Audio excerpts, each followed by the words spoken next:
Hello, my friends. Good morning.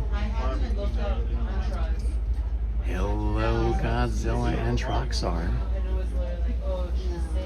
We are on the Disneyland bus, heading from the parking lot into the park this morning. I hope you're all doing well.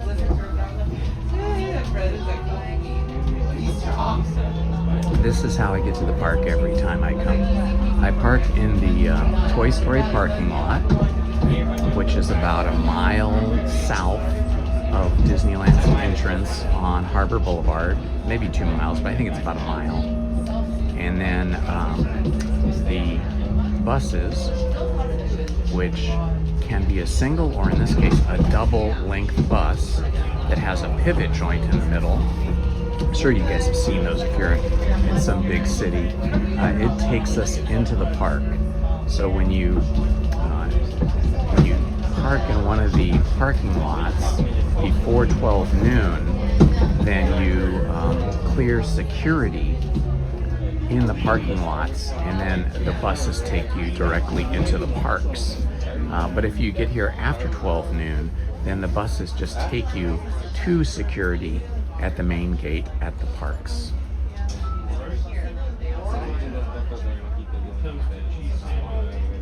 Great to see you too, James.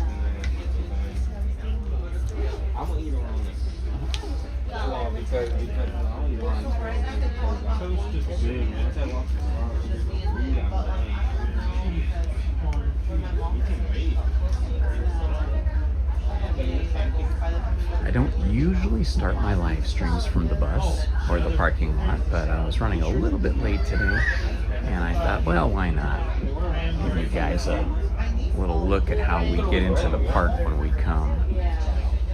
Occasionally, the bus lines, that is the line to get onto the buses, is just too long, and you can tell. You see like not that many buses queued up, but you see like hundreds and hundreds of people lined up in the parking lot for the buses. Then occasionally when that happens, or if Lizzie's with me, Lizzie and I will just walk to the park. And again, it's only about a mile or so.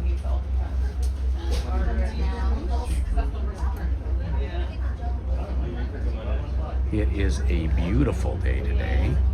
It is currently looking like, what does it say, 68, 69 degrees. Let me check my watch here.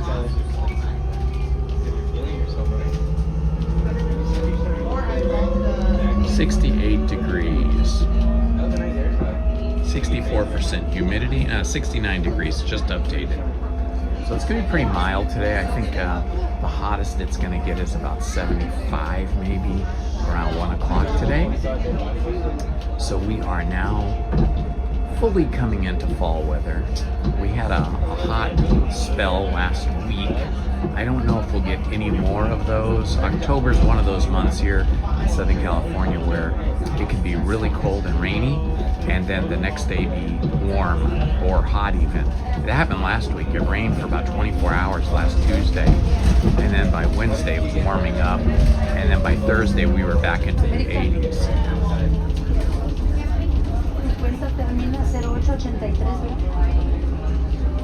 This is Harbor Boulevard right here, looking north towards the 5 freeway and looking south. The north side of the Disneyland property butts right up against the Golden State 5 freeway, with probably only maybe 60 feet separating the park, maybe 100 feet separating the park from the freeway. Interestingly, when Roy and Walt bought this property, as you probably heard me talk about before, it was all orange groves, walnut trees, just different types of agriculture. And at that time, they got a little bit lucky because the 5 freeway was just being built and was working its way towards Disneyland and would work its way past Disneyland. By the time the park opened on July 17th, 1955, the 5 freeway was completed at least to Disneyland, I think a little bit beyond, so people were able to drive the freeway to get here. But had they built this even 1 year before, it would have been a really, really long drive to get here because there would have been no freeway to get you here. It would have just been roads, and then getting further into Orange County, it was just dirt roads, as everything was mostly farmland. Okay, here is the other security gate. That's the main gate to get you into the Esplanade or the Plaza, which is that concrete area between California Adventure and Disneyland, and also leads you down into downtown Disney. So even coming into downtown Disney, you have to go through security, even if you're not going through the parks. That's why I love it here. It's one of the safest places you can be in the country.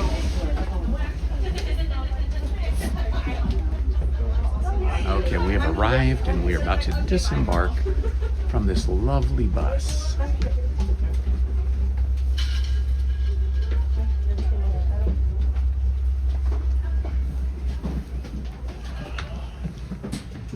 Hello, everybody.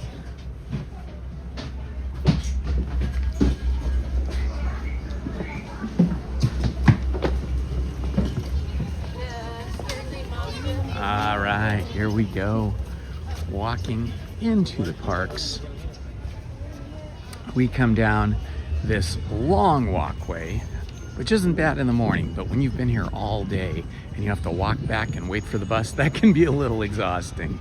On Sunday, when Lizzie and I were here with her sister and our brother-in-law, they hadn't been here in like, I don't know, 15 or 16 years, something like that. They'd never seen Galaxy's Edge. They had never been on Indiana Jones and the Temple of Forbidden Eye. Lots of different experiences. They'd never seen the nighttime parade. We saw Paint the Night. It was a long day. It was 13 hours, which was okay for me because I'm kind of used to coming to the park all the time and doing anywhere from 3.5 to 5 miles walking just within the park, or if I go over to California Adventure, a little bit longer. But it was pretty tough on them, especially my sister-in-law and brother-in-law. I had to keep them well fed with ice cream and food and lots of water. They were hurting pretty bad, I think, by the 10th hour, but we pushed them to stay until Paint the Night, and I think they really enjoyed it. It was a great day. If any of you missed any of that, we didn't live stream the whole day, obviously, because it was my brother-in-law's birthday. So I only live streamed for about the first 2 hours, of which the first hour was without them. It was just Lizzie and I, and we did Peter Pan, and I think we did Peter Pan and Pinocchio. And then after that, we live streamed Rise of the Resistance with my brother-in-law and sister-in-law, but then after that we stopped live streaming so we could just dedicate the day to them. Good morning, Main Street, Paul.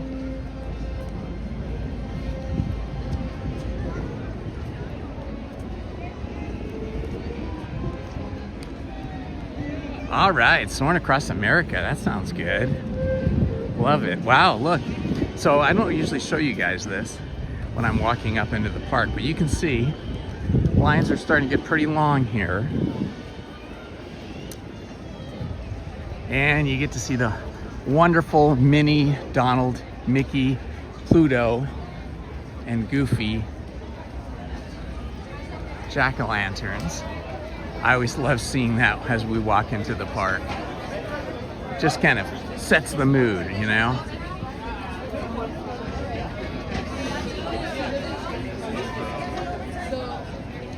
Hello, Aquafina. Good to see you.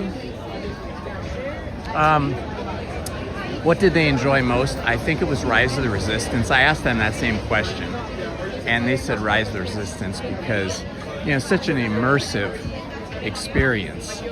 And if you love Star Wars, I think that's probably the pinnacle of Star Wars experiences.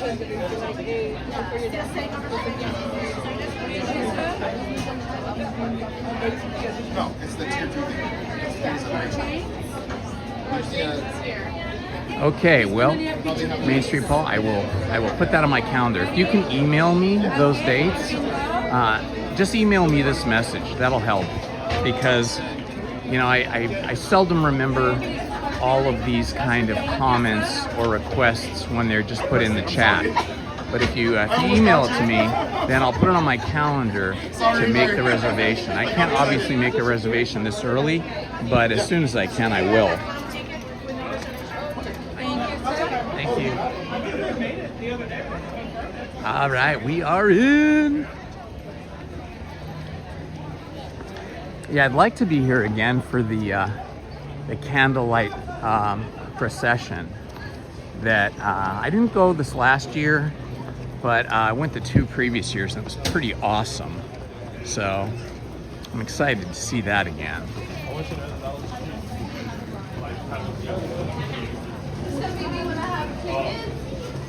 Yes, right? I mean, when you walk, first of all, you get into the Rise of Resistance ride and you're like in a space capsule, and it feels like you are being actually transported.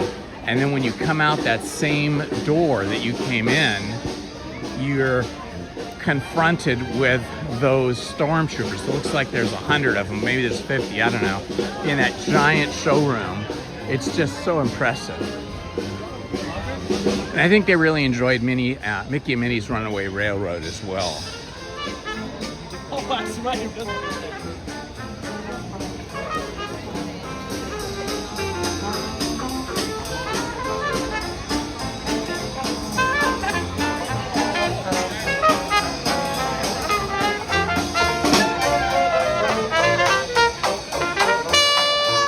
Always love seeing the Straw Hatters.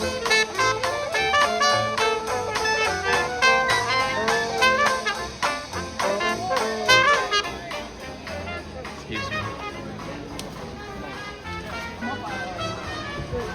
And it's a beautiful sunny day today. I was conflicted as to whether I should wear shorts that I've been wearing for, I don't know, months and months now, probably since last April, or if I should wear long pants. But I ended up wearing long pants just because I figured, start getting into the mood of the season when the weather is cooler. I could have worn shorts today, but I just thought, break these new pants in I got.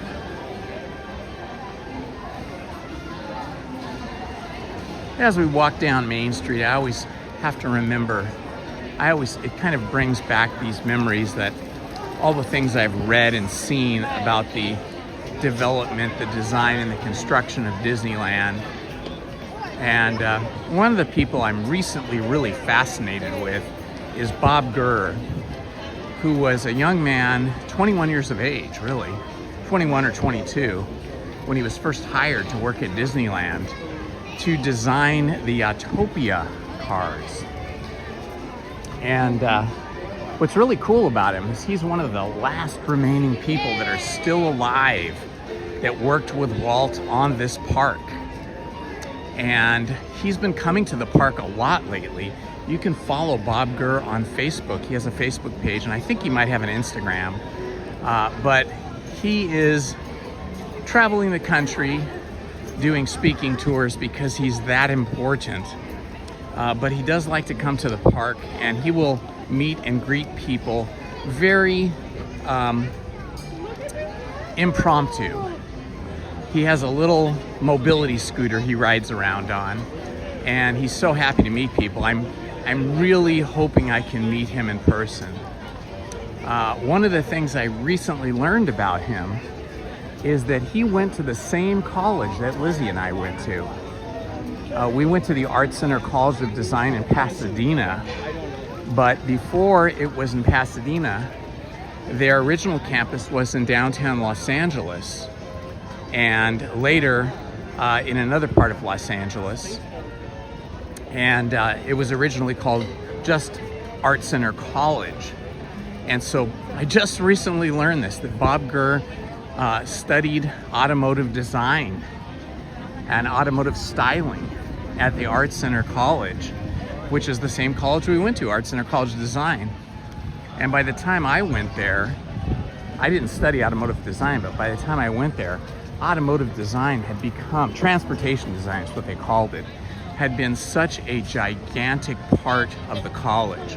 About 50% of all of the automobiles designed in the world are designed by Art Center College of Design students or graduates, alumni, people that went to school there. And that was really cool to find out that Bob Gurr and I actually have something, and Lizzie too, have something in common. I always loved drawing cars as a kid too. Unfortunately, I had a weird thing happen. I started out life as a left-hander. I was left-handed. And I used to draw left-hand and started learning how to write my letters as a little kid, left-handed. And then I went to private Catholic school, as did my sisters. And the nuns that ran the school would not allow me to draw or write left-handed. And in fact, they were very strict about it. They would hit your hand with a ruler if you tried to use your left hand. So they forced me to become a right-hander.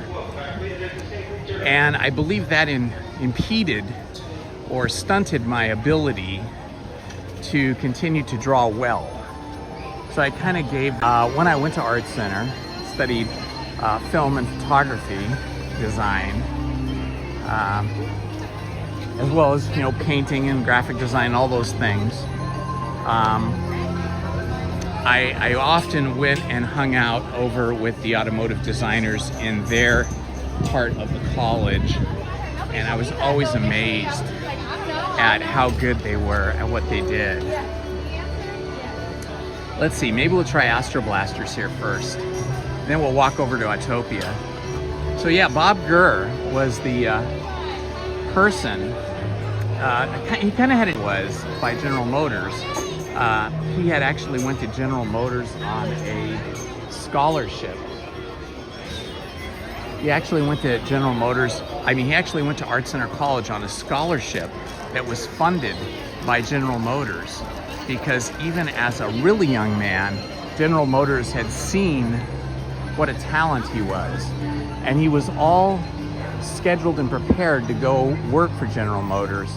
But right before that happened, right before he left college, he got hired away by Ford Motor Company and started designing work in, I believe, Michigan, Detroit, Michigan, for Ford.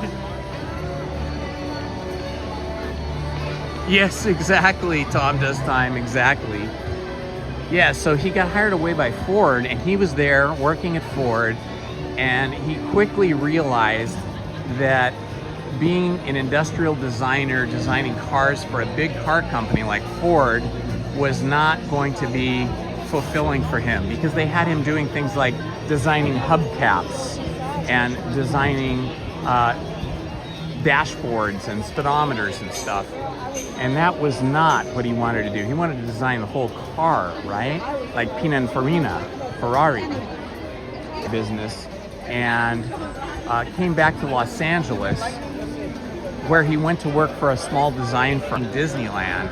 And they learned of Bob Gurr's ability to draw cars and his passion about it and his education and his background working for Ford. And they asked him if he could start sketching some vehicles for them. They said, you know, we have this little car, a little scaled down version of the car running around the studio right now, but it has no body. It's just the mechanicals. And, you know, could you come over to the studio and look at it? Well, they didn't tell him that this had anything to do with Disneyland, but he kind of put two and two together. And he said, would this happen to be the prototype for something you're doing at that theme park you guys would work on the weekends or after work, coming up with designs for what eventually would become Autopia? And he did that for a while, And then eventually, when he was at the studio and they were asking him to do more and more work, he said, you know, maybe I should quit my day job and just come to work for Disney. And within the hour, he was a full-time employee for Disney. And he set about designing the first Autopia cars,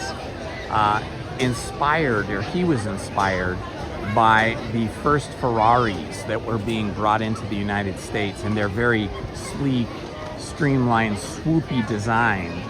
And so the original cars had that kind of design language that he was inspired from. However, he was not an engineer. Bob Gurr was what we would call a stylist. He was a car design stylist, which means he designed the bodywork, the look of the car, the final thing that the public would see. But while he was working at Disney, at the studios designing these Autopia cars, Walt just assumed that he knew how to do the engineering, that he knew how to build the substructure, the chassis, the linkage, the suspension, all that kind of stuff. Well, Bob was pretty smart. He didn't say he didn't know how to do it. He just kept his mouth shut and just took on whatever they asked him to do. But to his great fortune, they had given him a desk in the old Zorro building. Zorro was a big TV show that, or maybe it was a feature film at that time, but it was a soundstage. It was no longer used for anything. They just called it the Zorro building, where a lot of the WED, Walter Elias Disney Corp, a lot of them were put to work because obviously they weren't working for the studio. They were working for Walt and Roy, building and designing Disneyland. And so it was lucky when they put him in the Zorro building and gave him a desk there.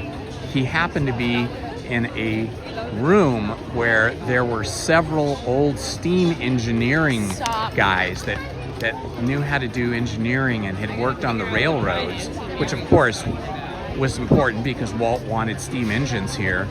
And one of the guys took Bob Gurr under his wing and kind of explained to him all these engineering concepts and how things worked, and even made a chart for him up on the wall of how he could draw blueprints so that the engineers would understand what he, as a stylist, wanted created. Hello, Kelly Lang. And so it was this kind of tutelage, this kind of education that Bob Gurr got in engineering that kind of made him the whole package. He was an automotive stylist who had gone to Art Center College of Design and then learned the engineering aspects of everything from these old steam locomotive engineers that had worked on the railroads, and he learned that on the job at the Walt Disney Studios. Pretty cool. Today, Bob Gurr is considered one of the grand old men of Disneyland and is highly regarded, and he has been showered with many, many awards and honors. And hopefully one day I will get to meet him here at the park. We read you, Space Ranger. What is your status? Gotta start my day off with Astro Blaster. So when I was here on Sunday with Lizzie and her sister and our brother-in-law, I think I got my score up to 184,000. I think it was around there. Report to the flight deck for immediate launch to infinity and beyond.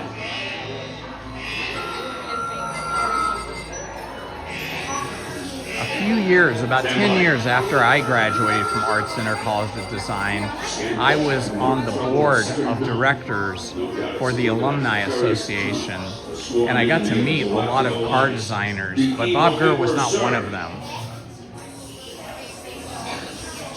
This robotic army is stealing custodial You are welcome, power Krista. cells.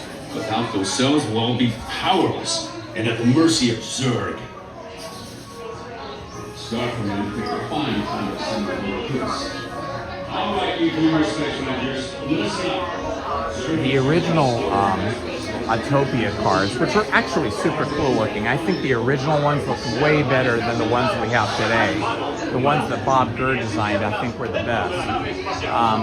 They were made of fiberglass, and the design and engineering was done by the Disney employees, Bob Gurr primarily, but they were manufactured by, I believe, the Aero Corporation, who has worked with Walt Disney, Disneyland and the Walt Disney Corporation ever since like 1954 when they started to design Disneyland.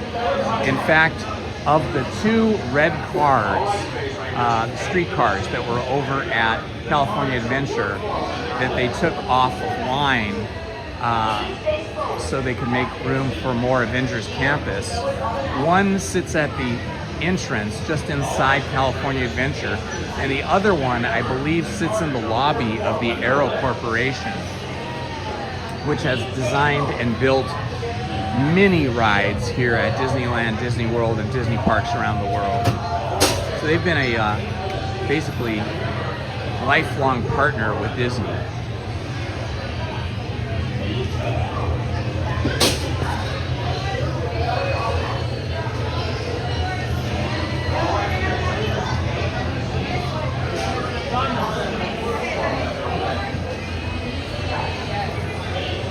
Yeah, it was expensive, Aquafina, but not as expensive back when Lizzie and I went as it is now.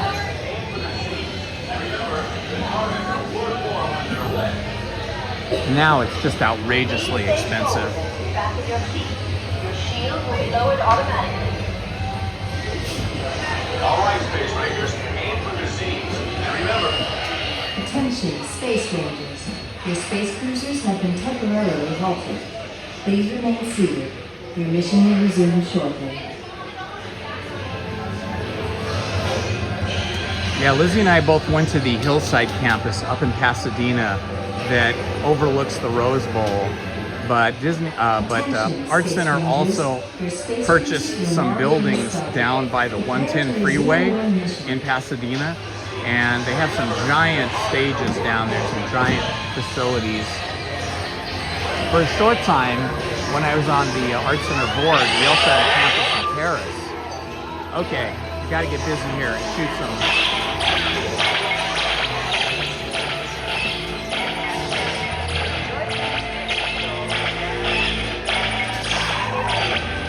All right, here we go.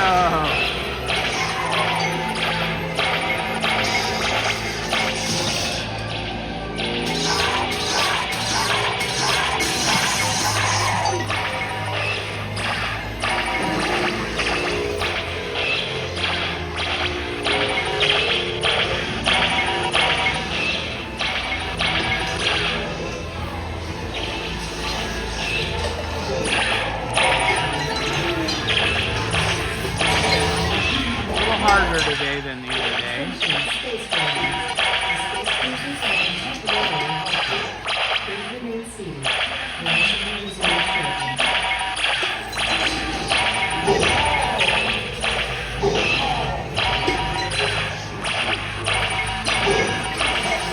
Attention, Space Rangers. This helps when we're stuck in one spot. You get to hit more because you're not moving. Your mission will resume shortly.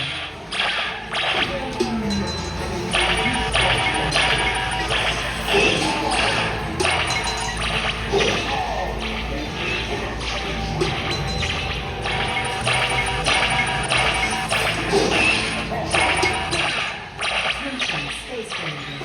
The space cruisers have been temporarily halted. Please remain seated.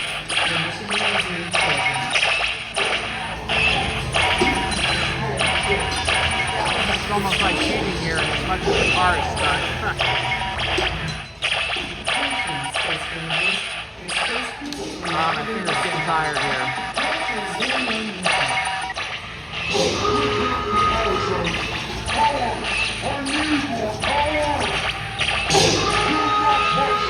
mission.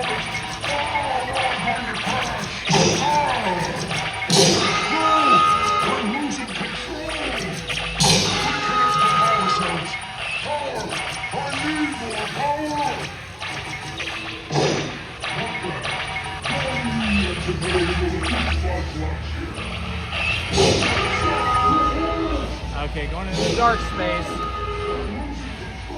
I'm at 54,700 at the moment.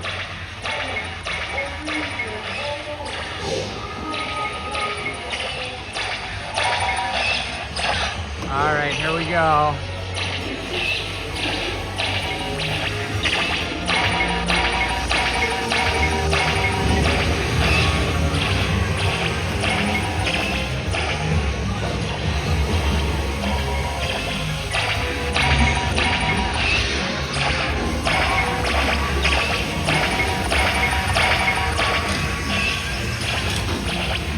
It's hard to get that one on top. I think I wasted a bunch of time there.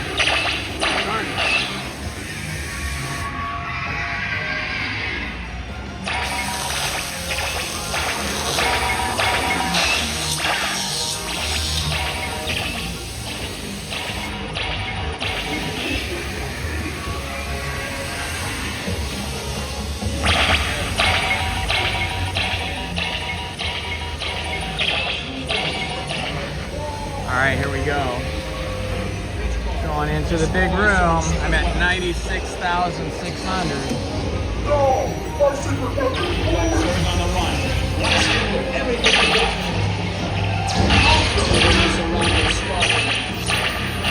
I can see what I'm hitting here. What happened?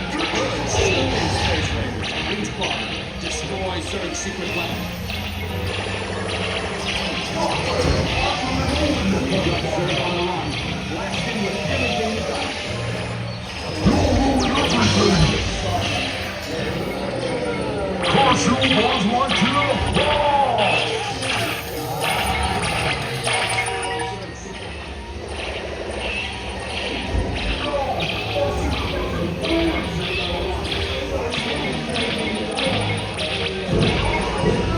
All right, I'm at 111,100. Not too good. But at least it's over 100,000.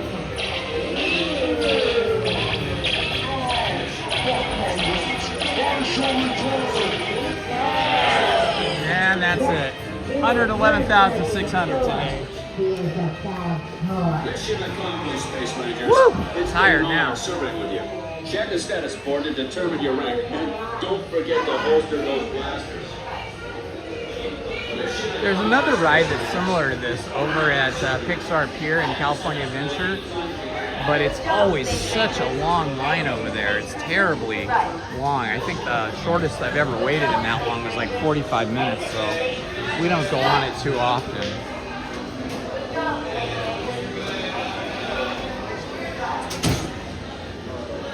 So basically I'm a planetary pilot, I think. Let's see. Oh no, I'm a space scout. Hey, I've been a space scout forever. If you get over 100,000, you're a space scout, but you got to get over 300,000 to get to the next level, and I have never broken that yet. I have never broken 200,000.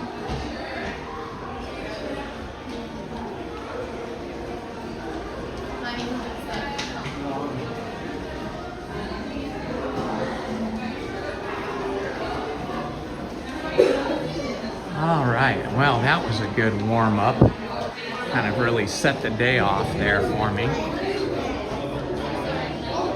Of course, now my hands are tired from shooting so often. I'm gonna go down this walkway. I never go down this walkway. The main walkway takes you directly into the store. But I'm gonna go around it today just for the heck of it, because I never do.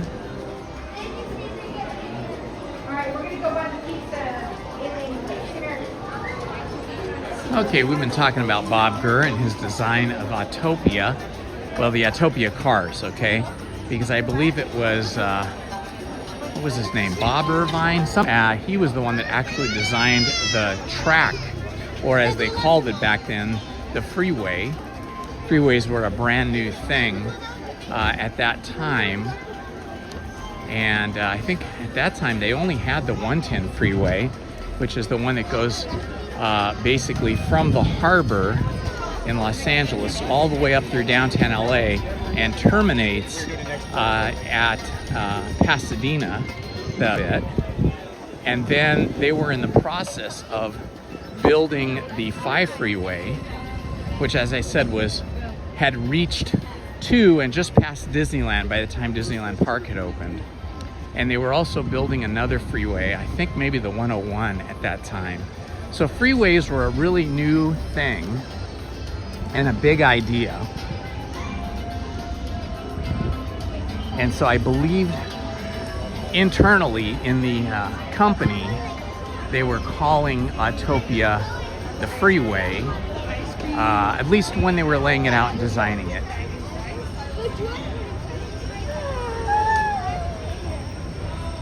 Plans for Halloween. Halloween night itself, a good friend of mine who he's retired from his job now. He retired very young, okay. But he was a professional party planner down in Florida. And is this the way in? Yeah. Trying to Autopia. So Disneyland, but the original ones were much more swoopy. I think the design that Bob Gurr came up with, as I said, was inspired by the first Ferraris that were coming into the country in the early 1950s.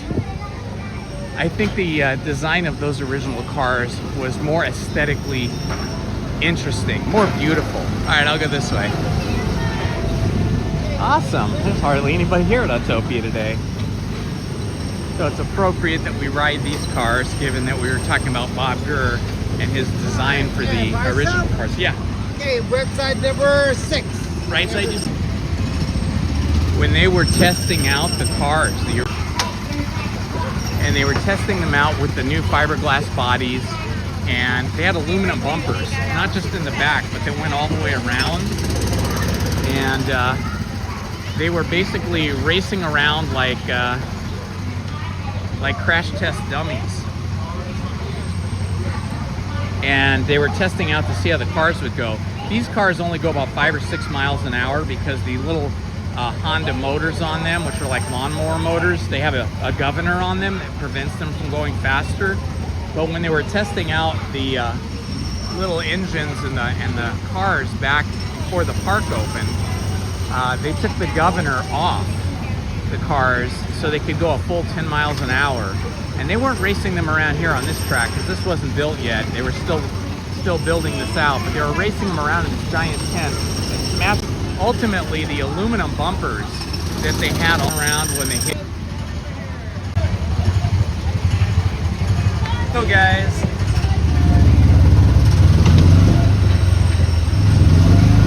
cracked something, they would just shatter into like billions of bits. And so they had to reformulate the fiberglass, because originally they were putting some like new kind of plastic in the fiberglass, and that actually made it shatter like glass. So they had to go back and reformulate the fiberglass so that it would be more durable and would not shatter like that.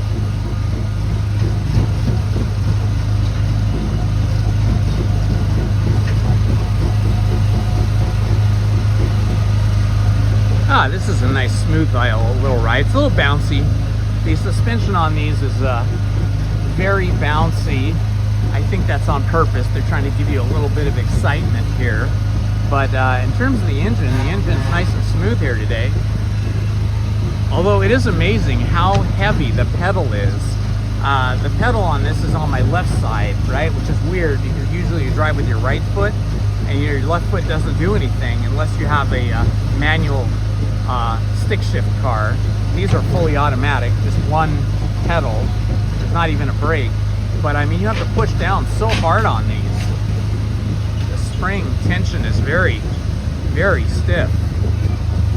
But this is fun. When you drive around here, it does feel like you're on a freeway. In fact, to me, it feels a lot like the 110 freeway that I was telling you that goes from the Los Angeles Harbor area, from San Pedro, all the way through downtown LA, and then terminates at the base, the southernmost end of Pasadena. So I kind of feel like maybe they got some of this inspiration for this from that 110 freeway design. Just the trees, the foliage, the kind of shape of the track, everything. I love the little freeway overpass here that you drive over and then you drive under. Very cool.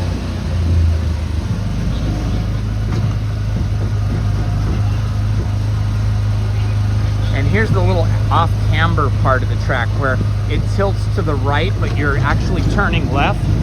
So you kind of feel like the car is going to go over on the right. It's pretty cool. It's very much like a real racetrack in that way. Although I don't know if this was originally designed to be a racetrack, because you're not racing against anybody. You're just kind of taking a drive on the freeway.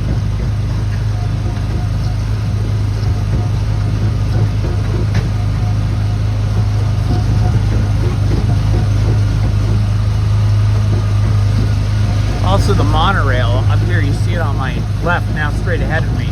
Monorail cruises all through this Autopia land as well. And then you can see the train off to the edge there, because there is a Tomorrowland train station. So they did a really good job from the get-go on kind of bringing several attractions together. The monorail, Autopia, the train, so they all kind of coalesce. Share the same airspace, just not the same terra firma.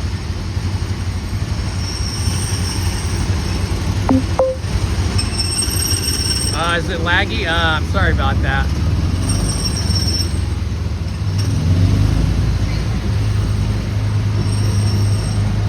Caution, drivers. Prepare to stop. Is it laggy for everybody else too?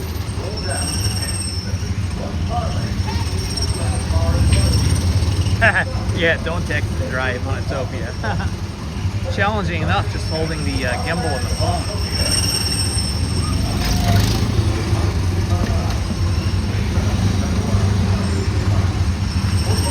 Okay, cool. All right. No lag for Washington State.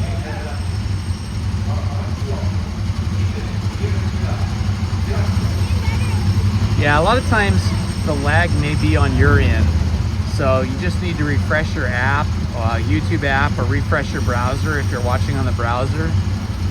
In terms of what I'm doing over here is I'm using the highest bandwidth available on the phone and with the cell towers. But you know, there are only maybe 2 cell towers near Disneyland, and a third one over by California Adventure. And they're not the best. They get overwhelmed very easily. Hello, Elizabeth from Sweden. Hello, Troxter. Okay, no lag for you either. So it sounds like maybe it's a localized problem and not my problem.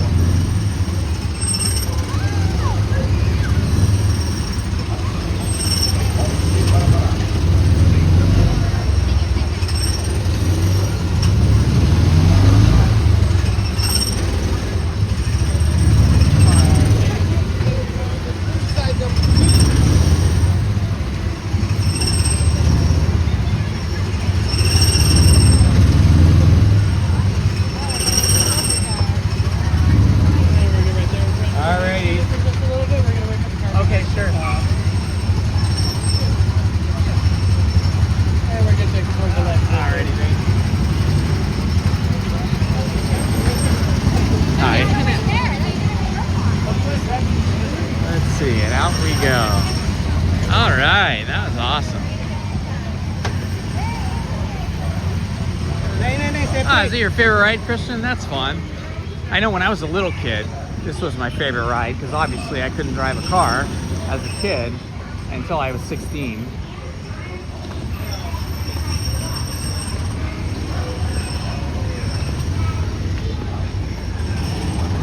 I wonder who's designing the new cars for 2026. Because Disney has told us that in 2026, these cars will be replaced with electric cars. So I'm going to be interested to find out who is designing them and what they're going to look like. We know they'll be powered by electric. I wonder which electric car company or electric specialty company will design the power plant for them. Okay, Main Street Paul.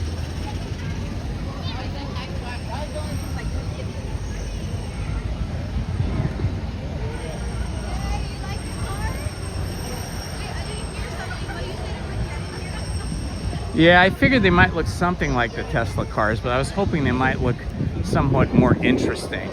Tesla cars, you know, they're actually, for my sense of design, they're designed to be efficient in terms of their aerodynamics, to give you the most range and cut through the air the best.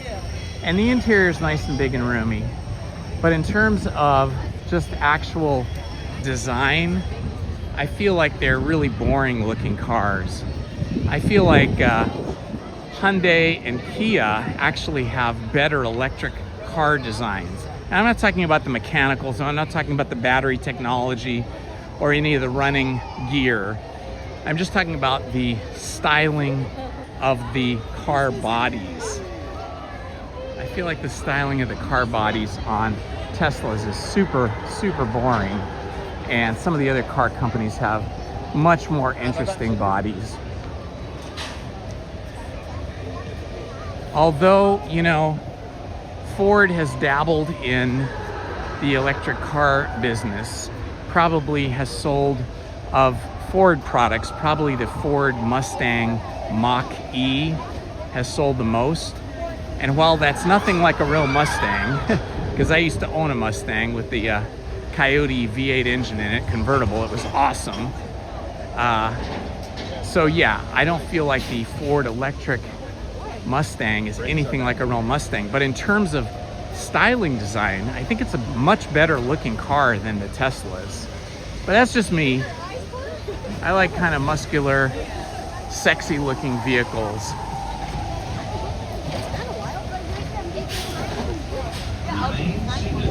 All right, let's see here if there's any kind of line at Alice in Wonderland.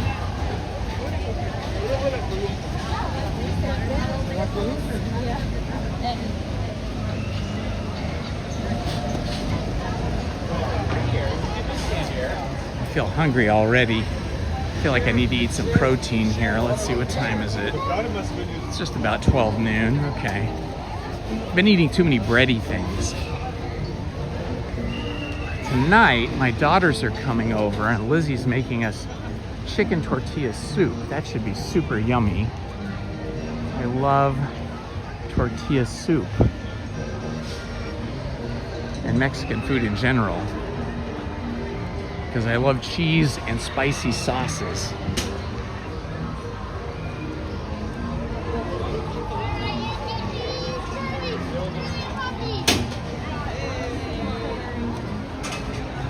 First daughter, who's our oldest daughter, obviously, we named her after Carroll Shelby, who was the race car driver and the designer of the Shelby Mustang race cars that beat the Ferraris at Le Mans in the 1960s. There's always been, oh wow, the line for Alice is really long today. Okay, we're not gonna go do Alice. That line is going all the way down there.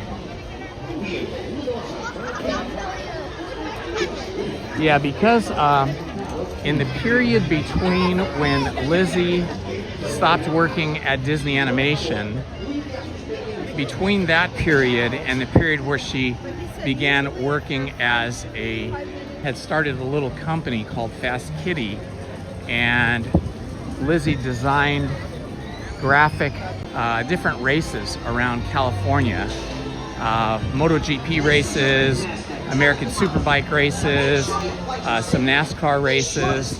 Got races all the time, and had like special access to a lot of things that, you know, average citizens wouldn't have access to. So we named our first daughter Shelby after Carroll Shelby and the Shelby Cobra Mustangs. And we named our second daughter Willow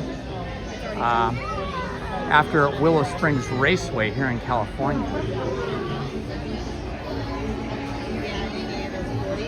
Also, Willow was a TV character on a famous show that was famous at that time. What was it called? It was, gosh, what was it? Sabrina the Teenage Witch or something like that, I think, maybe.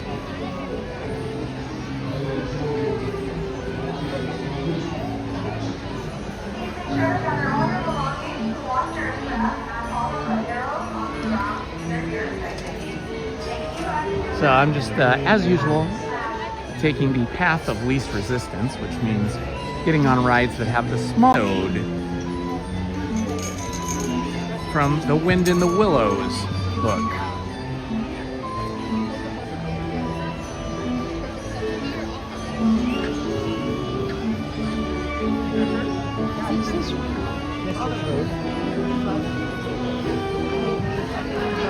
You like that extreme artist?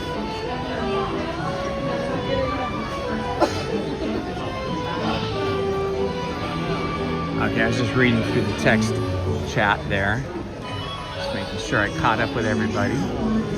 So from one car ride to another, you see, there is a little bit of method to my madness. I went from Autopia over here to Mr. Toad's Wild Ride because Mr. Toad was obsessed with automobiles. Mr. Toad was the wealthiest of the people. They weren't people, but of the characters, which were all animals, in The Wind in the Willows. And he could buy any car he wanted. He was very wealthy, but he also had no self-control. He was just obsessed with cars and would steal cars off the street and race them around and inevitably either get arrested by the police for speeding or he would crash. He would crash the cars and wreck them. What are you for?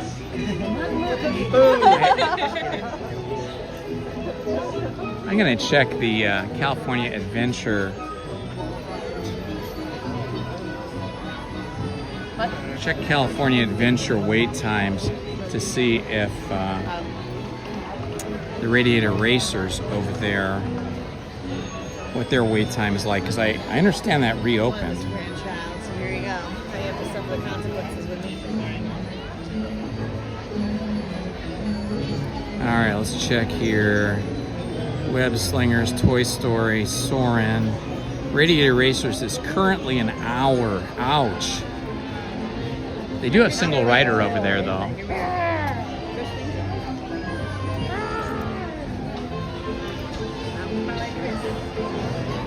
Mustangs are really fun, but my experience with them is that the way they're designed, at least with the V8 engine, which is the most fun engine, they call it the Coyote engine, it gets super hot, and the floorboard where your feet go if you're the driver, so where your feet go to although I haven't owned one since 1998. I had a 1998, so I kept it till 2008, but maybe they've solved that now, but that was some cooler.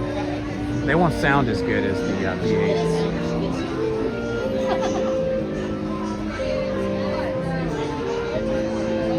Oh, Main Street, you know, there's a couple of others. There's one that might be better. Like I'm sure Coda Bear uses a different one. His streams look really good, but this is the one that I use.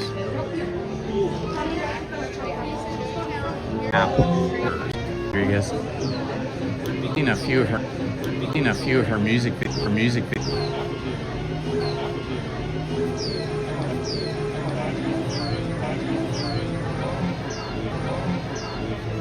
So if you guys is a fun book to read, and that's what this ride, Mr. Toad's Wild Ride, is based upon. I highly recommend if you have kids, young kids or grandkids, that you read them. We read those on this channel when I was first experimenting with, but the newer books are all on the new channel. Is to have your camera on a gimbal. I know you use a camcorder as opposed to a phone like I do, but I think I make some really good gimbals if you're interested.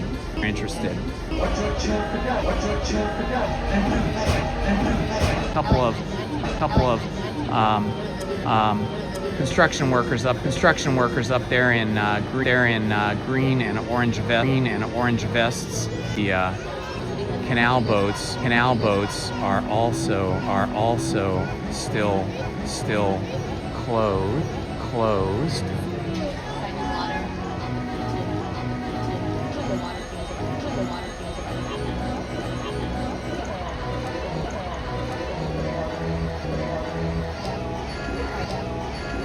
This actually was a carousel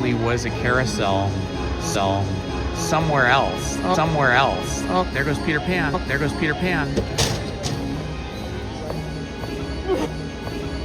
And they purchased this carousel, and everything else was built for Disneyland by Disney employees. Interestingly, you know, this is probably one of the few parks, maybe the only park, probably ride engineers who are not designers of theme parks, because Disney just pulled people out of this. So everybody that was working on the park here, for the most part, was doing something they'd never done before, and for the very first time.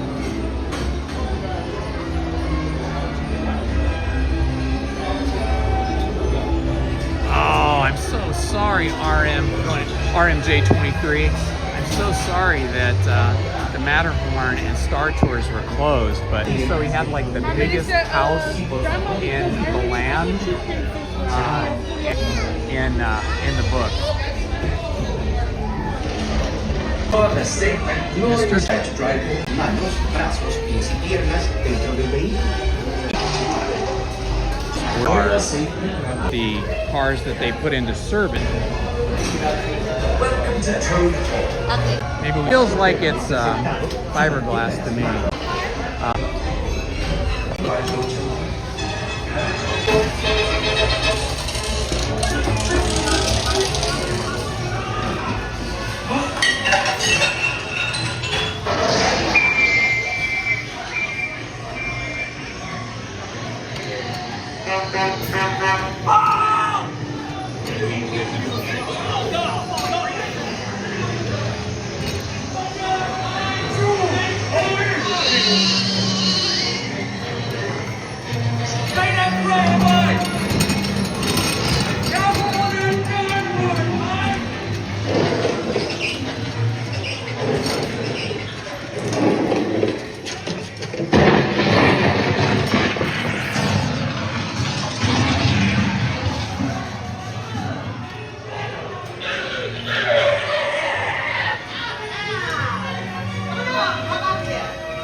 And out we come.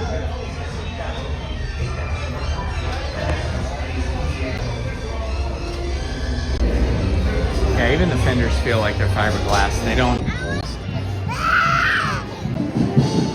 They want us to go left or right. Let's see, if I go to the left, I think I can walk around the side. Something happened.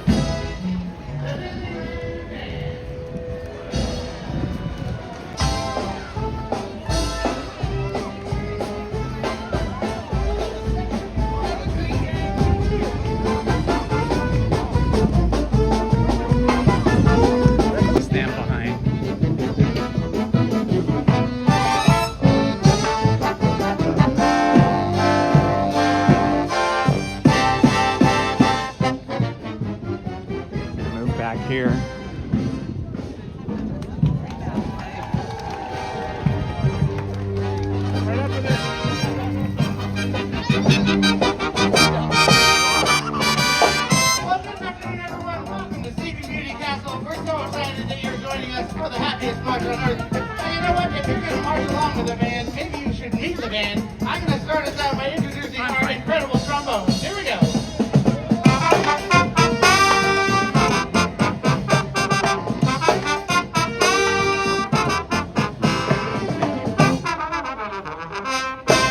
That's our trombone for the Little Mickey Mouse Clubhouse. How about we go all the way back to 1928 with Steve O'Cooley and our saxophone.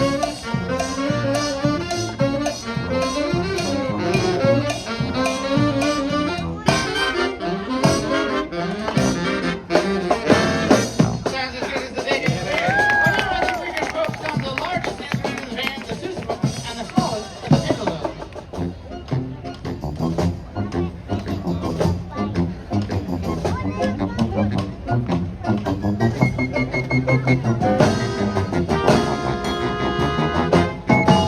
The Sorcerer's Apprentice sounds fantastic. Speaking of fantastic, or should I say fantastic, how about a hand for our trumpet?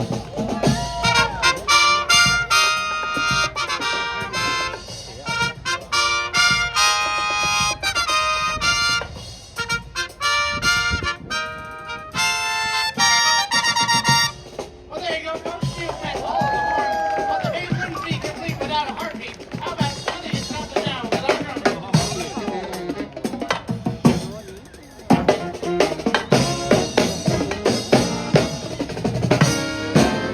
Oh, now we have a complete band. Let's see what we need to add. How about everyone's favorite leader of the club, Mickey Mouse?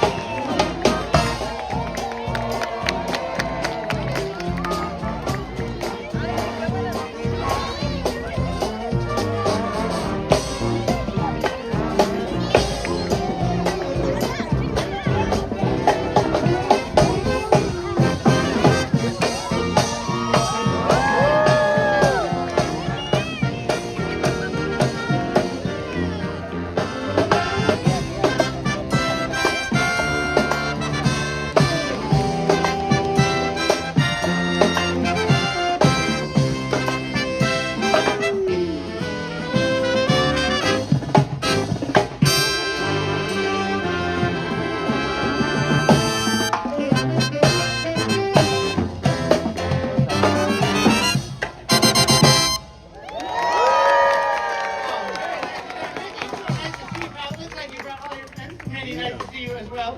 You look spooky and beautiful all at the same time. Hey, Mickey, I got a question for you. How would you like to help us set the tempo for our march along? You would?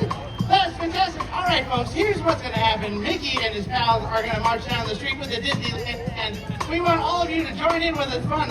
Well, you know what? I think Mickey was saying, if you're going to march with us, you got to learn how to do it. Isn't that right, Mickey? So here's what I need everyone to do. Adults and kids alike, stick out your left foot. Left foot there. We're just going to do a little basic march step. Very simple. Left, right, left. Let's try it out. Here we go. 1, 2, 3, 4. Left, right, left.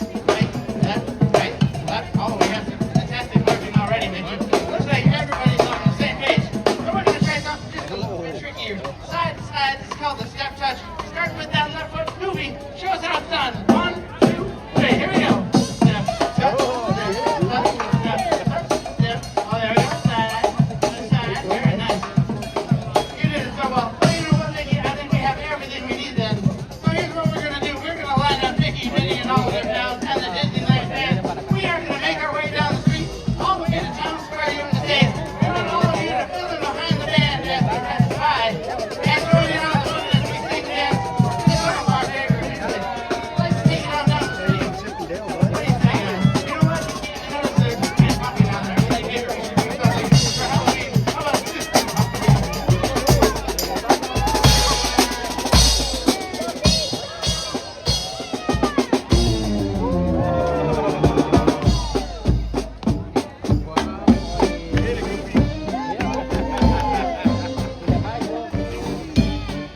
Yeah, that's so fun. I love seeing the characters.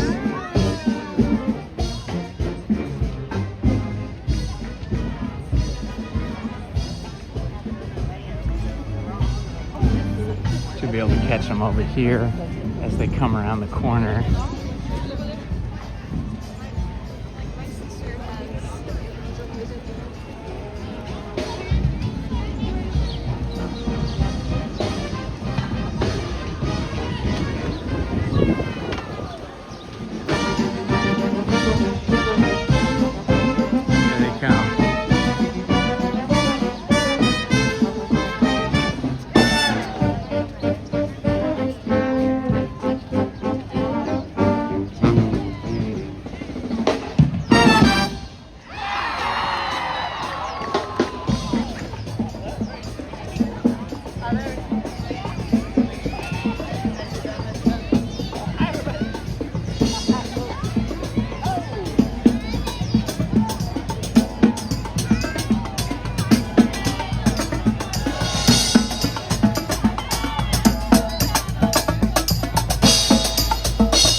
So fun. Loving it.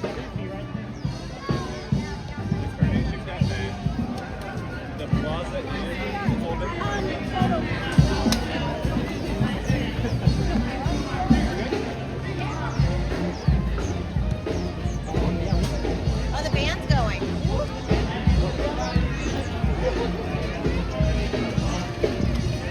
I love the Nightmare Before Christmas movie. When we brought Lizzie's sister and our brother-in-law last Sunday, we had found out they had never ever seen the Nightmare Before Christmas movie. And so we gave them the assignment that they absolutely had to watch the whole movie all the way through before they did do that. They saw it and they really liked it. They didn't quite catch that it was stop frame animation. But after I told them that later, after they'd seen the movie on Sunday, then they had a better appreciation for it.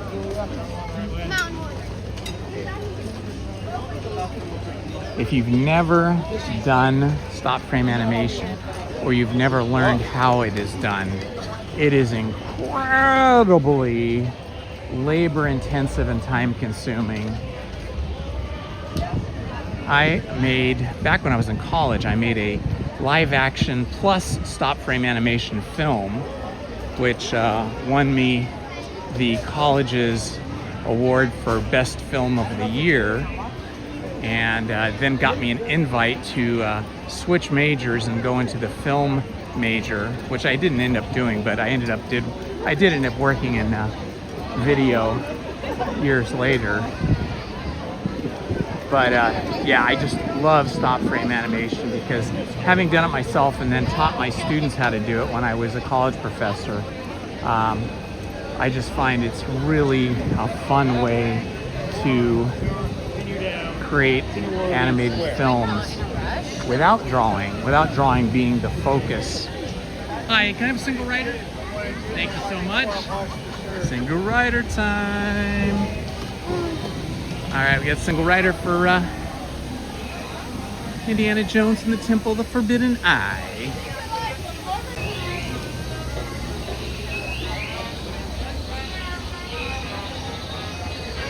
And there's the temple.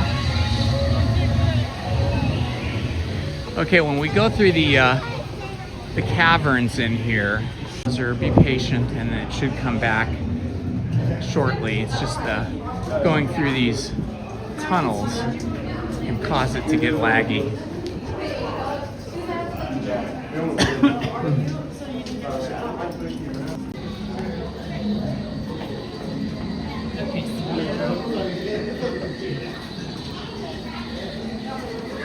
I love the change of sound in here. Suddenly sounds very jungle-like. All the birds and other sounds.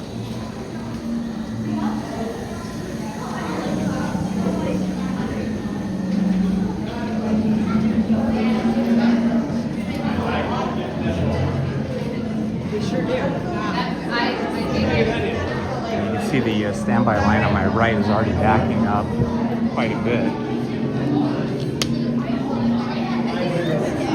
Yeah, it's busy. So we're going to save a lot of time by being in single rider.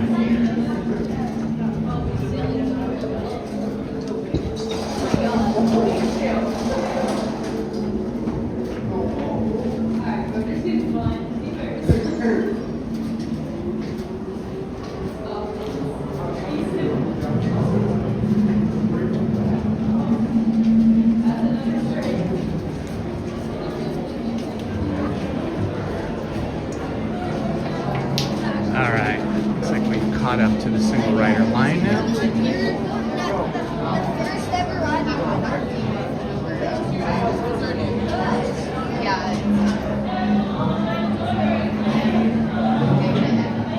Yeah, Sally's great. I like, I guess my favorite character is the main star of Nightmare Before Christmas, which is Jack Skellington. But I love the mayor as well. The way his head spins.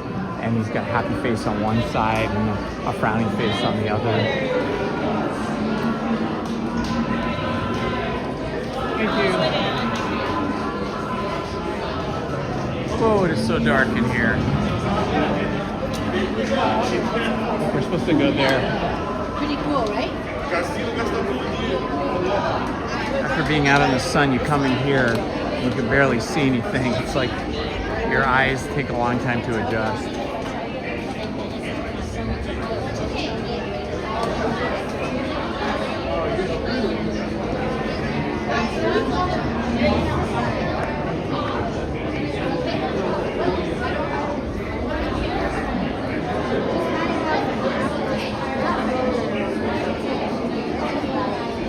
All right, Indiana Jones and the Temple of the Forbidden Eye.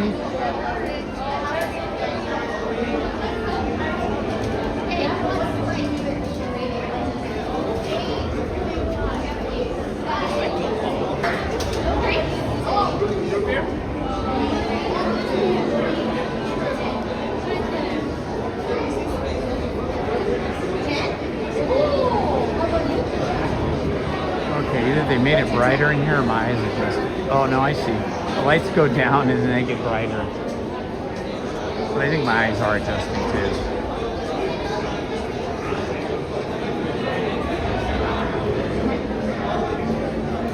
You know, it's funny. Probably two of the biggest movies and movie franchises of the late 70s and early 80s were Star Wars and Indiana Jones. And Disney was smart to partner with those film franchises and with George Lucas and Steven Spielberg to get these franchises in the park as ride experiences or attractions. And boy, it could have just gone so horribly wrong. It could have been so disappointing. But, you know, Disney really spent the money and really worked with the original creators of the movies, Star Wars and Indiana Jones, to really make the experience for us as cinematic as possible as a walkthrough and then a ride-through attraction. Hello, Trinity. Welcome, my friend.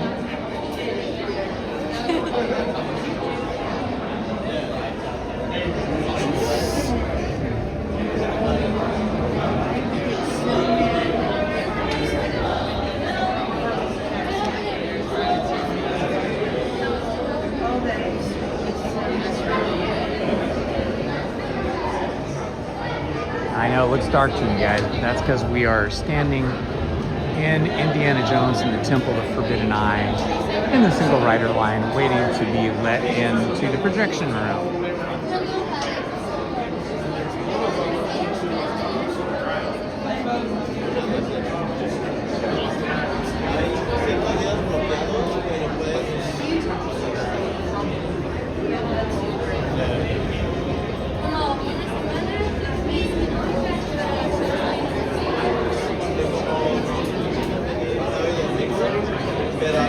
Super, thank you.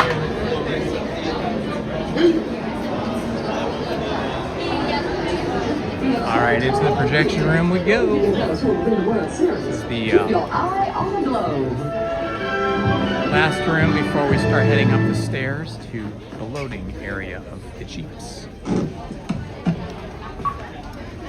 Welcome, my friends, to the Temple of the Forbidden Eye. I, Xana, shall now give you counsel to safeguard your miraculous journey. Here in your transportation devices are ingenious pouches for safekeeping all earthly treasures when the journey becomes bumpy. And to keep you safe and sound, here are special belts attached into the seats. Simply pull it from the right, inserting it into the left, like so. You see the excellence of this invention? Your off-road journey is high speed and turbulent, going over rough and rugged terrain, and then suddenly you are turning sharply and dropping suddenly. It is unlike anything you have ever experienced, I assure you. Now, my friends, one final word of advice. Once you've entered the Chamber of Destiny, look not into the eyes of the idol. That would be dangerous.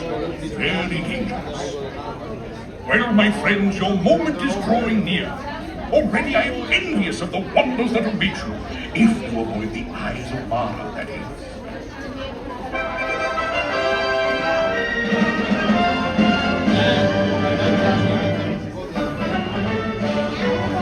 Forbidden Eye continues to beckon Hello, visitors user from from around the globe. Canada. They've all heard the tantalizing tales. The mentally movie star made young again. The paupers who became Rockefellers in these ruins. But a darker tale has surfaced. Many visitors are claiming loved ones have disappeared inside. Could it be they looked into the eyes of the idol? The reports reach Indiana Jones, who returns to the site of his great discovery. Our newsreel camera follows Dr. Jones as he enters the temple. 1 week later, and still no Indiana Jones. Could Jones himself have locked eyes with the idol? Or will he solve the riddle of the lost tourists? When and if he does, Eye on the Globe will be there.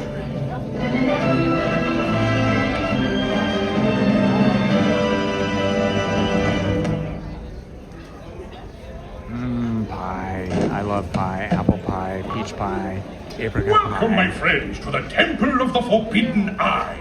I, Sama, shall now give you counsel to safeguard your miraculous journey. Here in your transportation devices are ingenious pouches for safekeeping all earthly treasures when the journey becomes bumpy. And to keep you safe and sound, here are special belts attached into the seats. Simply pull it from the right, inserting it into the left, like so. You see the excellence of this invention? Your off-road journey is high-speed and turbulent, going over rough and rugged terrain, and then All right, suddenly here we you are go. turning sharply We're and going up the dropping stairs suddenly. now. It is unlike To the anything loading you have ramp. ever experienced, I assure you. Now, my friends, one final word of advice. Once you've entered the Chamber of Destiny, look not into the eyes of the idol. That would be evil.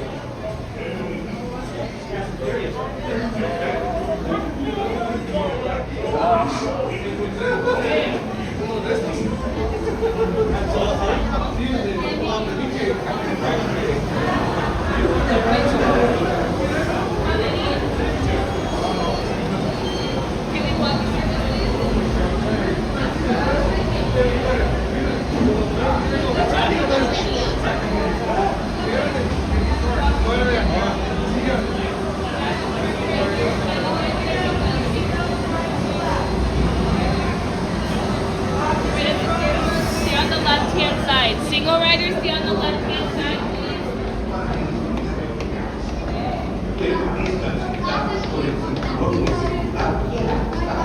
Y mantengan las manos, brazos, pies y piernas dentro del vehículo.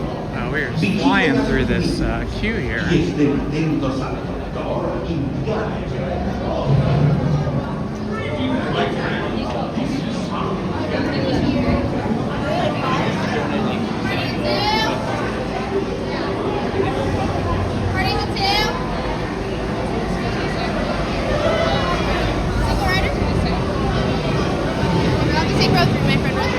Here, thank you.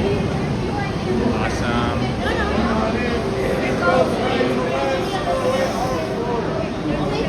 Go with her. Go ahead. You don't want to go up front?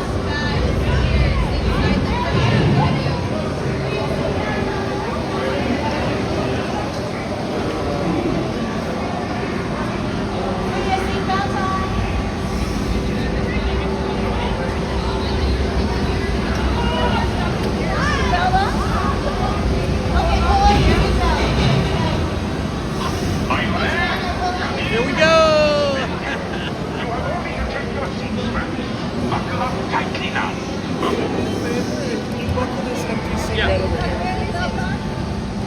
And then yours is on the other side. Yours is right around that way.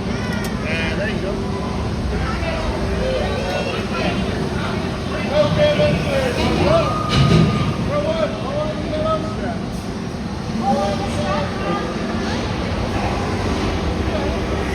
Row two, hold on the yellow strap. Hold on the yellow strap. Quick, row three, pull on the yellow strap. Last two seats, pull on the yellow strap. So on the seatbelt, the yellow strap, you gotta pull on the yellow strap. So, like that, yeah.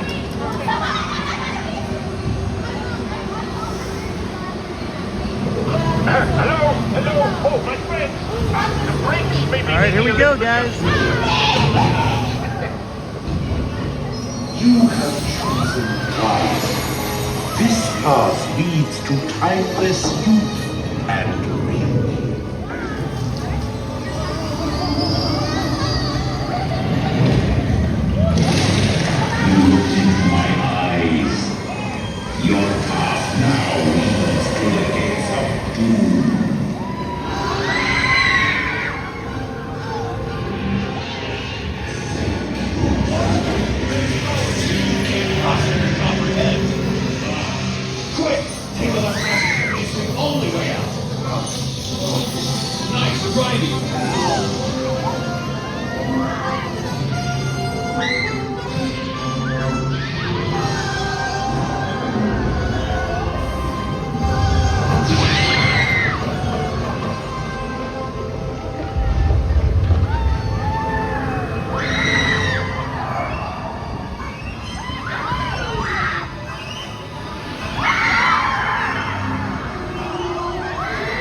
felt more jumpy and bouncy and swingy than usual.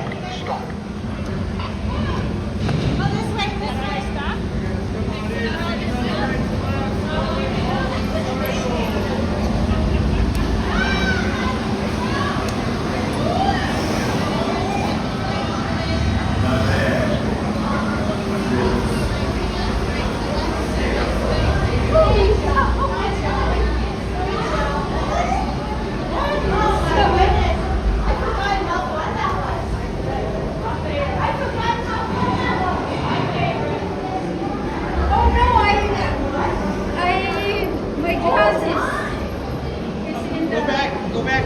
Tell them. Go back right now.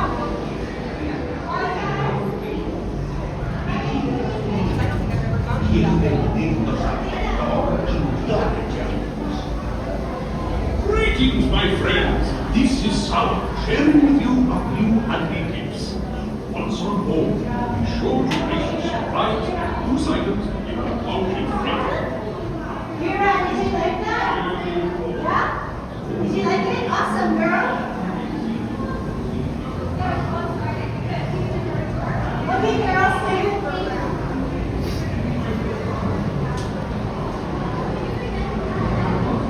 Well, that was a good wake up. Riding Indiana Jones and the Temple of Forbidden Eye Jeeps.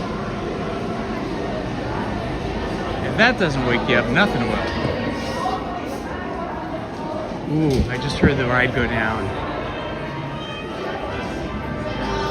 I wonder if the ride is temporarily off. I just heard all of the big motor sounds, like the ride sounds, just suddenly go down. Hopefully it didn't.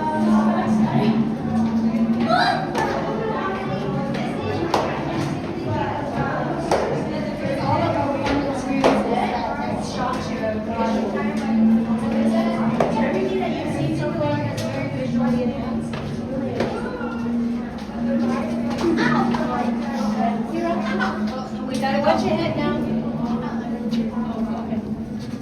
Okay.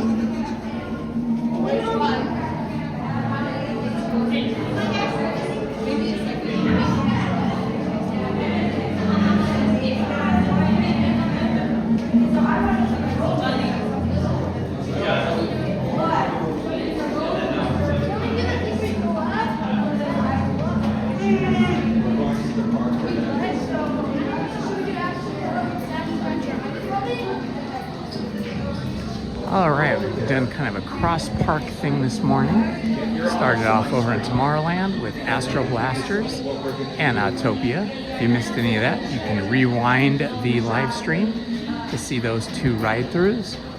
Now we've done Indiana Jones and the Temple of the Forbidden Eye.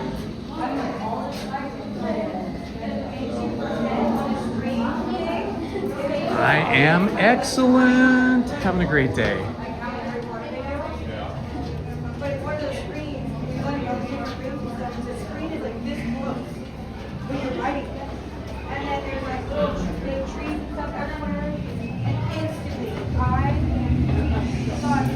I am excellent today. So much better than yesterday.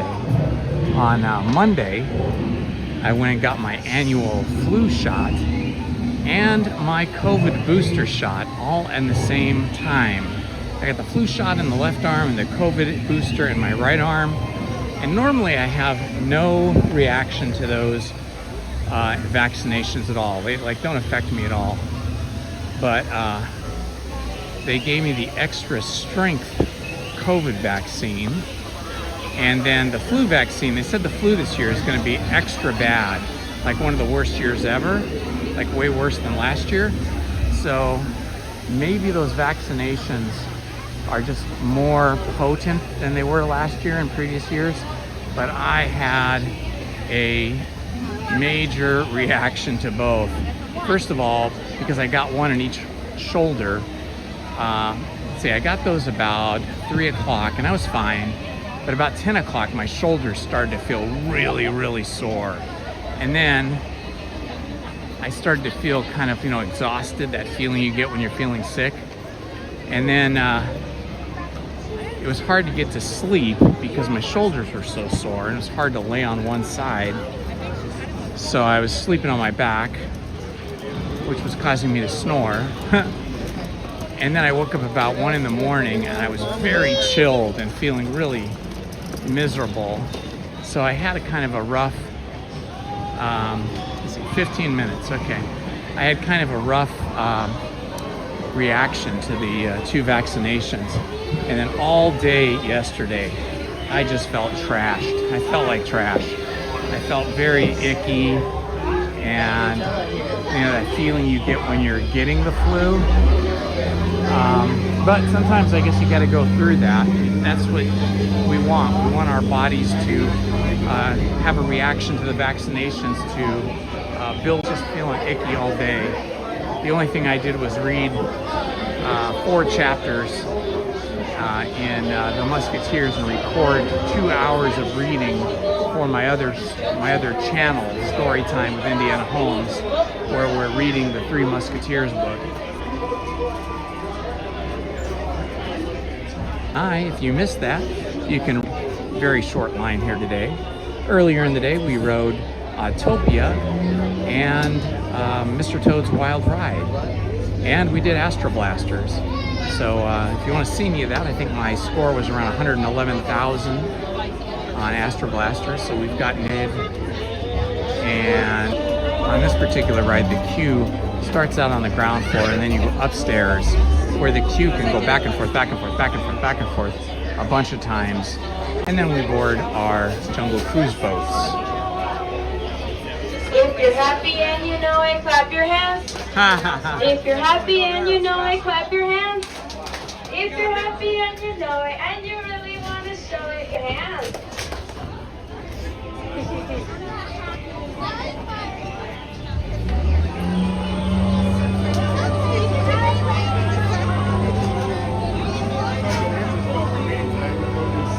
One of the fun things about Jungle Cruise is hearing the different speeches or spiels or scripts that the different various skippers have. So I'm always interested as to what the skippers have to say, and the different personalities of the skippers makes the ride extra fun.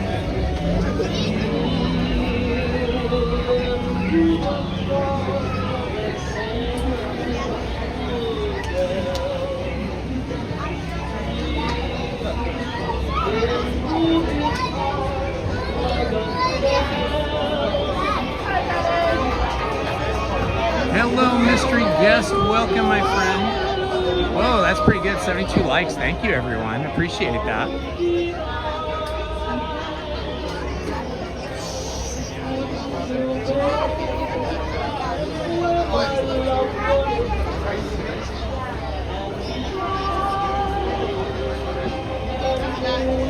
All of Adventureland is set in the 1930s. So that's why this music sounds the way it does. This is music that is typical of the 1930s popular music. Quite different from today.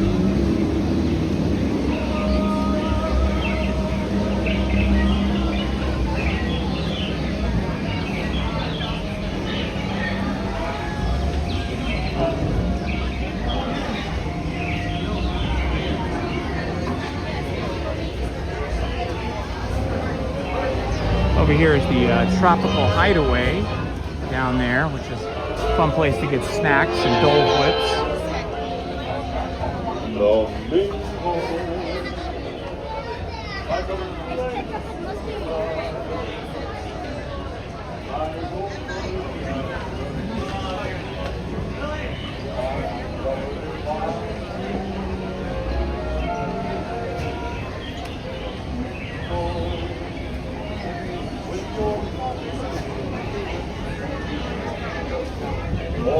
Adventureland is the smallest of the lands in Disneyland. Although Frontierland is actually a little bit shorter with fewer attractions. So, I don't know. I think Frontierland is still bigger though, because you have Rancho del Zocalo, and then the Mark Twain and the Columbia. That's all part of Frontierland. Will you guys be my next passengers? My next passengers?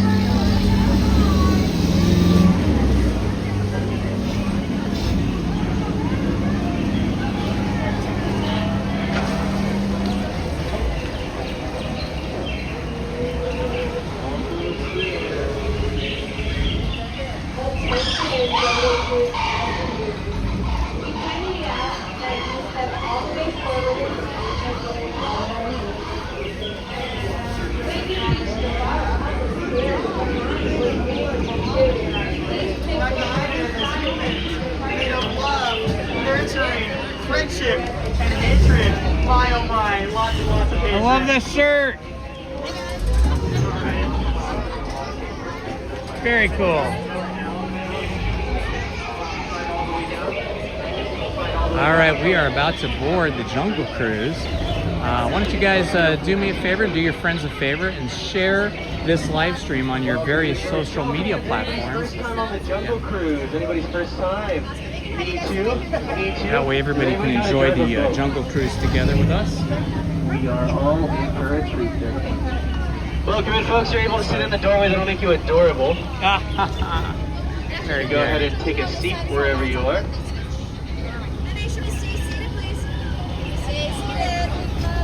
Go ahead and take a seat wherever you are, folks. And we're off like a herd of tortoises. Everybody wave goodbye to all the beautiful people on the dock. Now wave bye to the other ones. Goodbye, other ones. Alrighty, folks, welcome aboard the world-famous Jungle Cruise. My name is Skipper Drew. I'll be our skipper for the next 7 days and 6 nights that we're out here. For your safety, please remain seated with all hands, arms, feet, and legs inside of the boat. Alrighty, folks, to start our journey, over on our right-hand side, we have the Temple of the Forbidden. If you look over on your right-hand side, we have a Himalayan tiger. Do you folks know what side of the tiger has the most stripes? That's right, folks, it's the outside. Over on the left, we have 3 snakes. We got 1, 2, there's a third one somewhere. Check on the floor when you get a chance. Just check on the floor.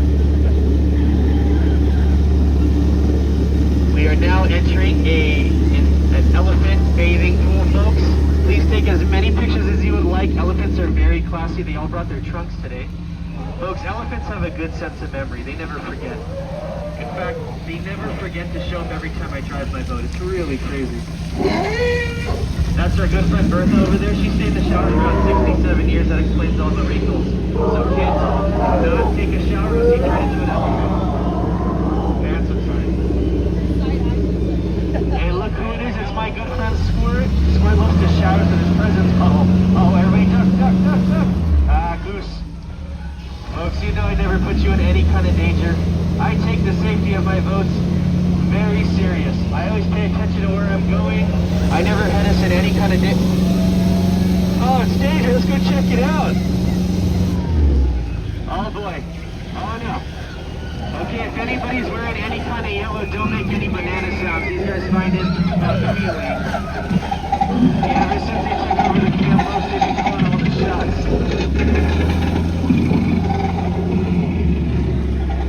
A wild bunch. That's a banana joke. Over on our right, we have my good friend Duncan. Just the other day, he came up to me. He said, "Drew, would you like a banana?" And I said, "I can't believe you can talk." Just swimming in knowledge. Absolutely swimming in knowledge. Right, I heard it in the back. You're in a boat. You're in a boat. Over on our left-hand side, folks, we have our good friend. This is an African elephant. Very rare, very kind indeed. Unlike the one on the right-hand side, his evil twin. I'm talking about you, buddy. That's right. We are now entering an African belt, folks, that has a lot of different animals. And rest assured, I am knowledgeable on every type of animal over here. Let's see. We have zebras. Oh, look, we have a sleeping zebra. Skipper Felix. Let that be a lesson, folks. Never pick a fight with the rhino. They always get their point across in the end. Hopefully that's an uplifting experience for us all. We are now entering a hippo feeding pool. Hippos are typically mild-mannered, but they can attack, and statistically they attack 50% more times than butterflies do annually. But don't worry, folks, they seem to be pretty calm right now. They're only blowing bubbles.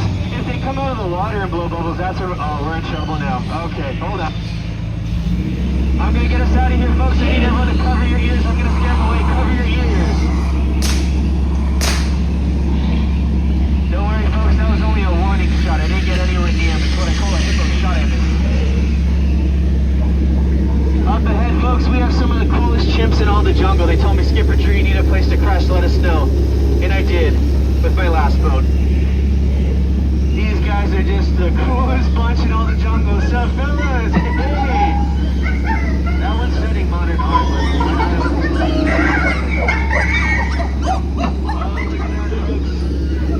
Up ahead on our left, that's my good friends Maggie and Annette. They got into our bug box.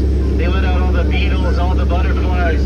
But you know what? I can't seem to find those fleas, though. I don't know where those fleas went. Check the floors, check the floors. Up ahead, folks, it's the moment you've all been waiting for. It's the one of H. Oh, 2H. Don't try that at home, folks, because if you do, you're just going to hit your head on the back of the faucet. Don't ask me how I know it. I just know it. And over here on our right, folks, would you look at that? It's the front side of rock. Don't take that for granted. We are now entering a piranha feeding pool. Piranhas only attack if they hear loud noises.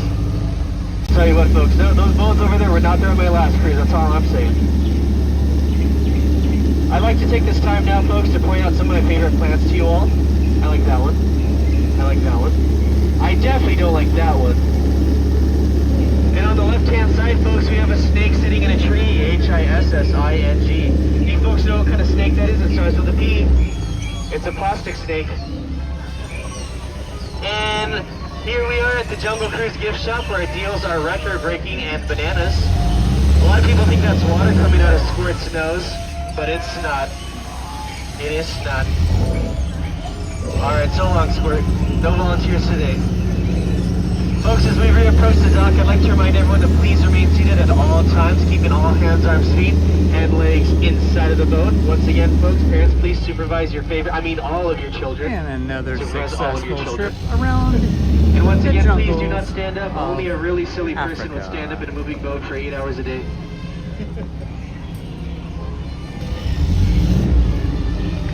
Do we have any birthdays on the boat? Any birthdays? Any birthdays? Any birthdays? Happy birthday, folks. We got a little bit of a birthday song. I'm going to need everyone to clap together. Ready? Clap, clap, clap, clap, clap. This is your birthday song. Too bad it's not that long. One more? One more? Okay, here we go again. Ready? Clap, clap, clap, clap. This is the second verse. It's shorter than the first. It's a pretty How fun old are you, guy. my friend? 3? When I was your age, I was also 3. Folks, if I had to describe you all as my passengers, I'd say you're all in my most recent boat. And I do mean that. Every time I say it, I mean it. I do mean it. You all have been so outstanding, I'd like to see you outstanding on the dock. Alrighty, folks, welcome back. If you enjoyed my cruise, if you enjoyed my joke, have a good rest of your day. If you did not like my jokes, get out. Welcome back, folks. Watch your head, watch your step. Please use those hands. Please use those hands. Oh, that was super fun.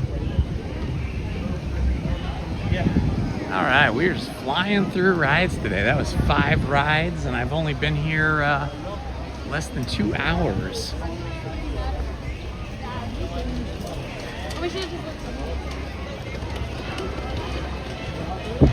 Sunday we were here for 13 hours, and I think we only did about 12 rides. So we're way ahead today.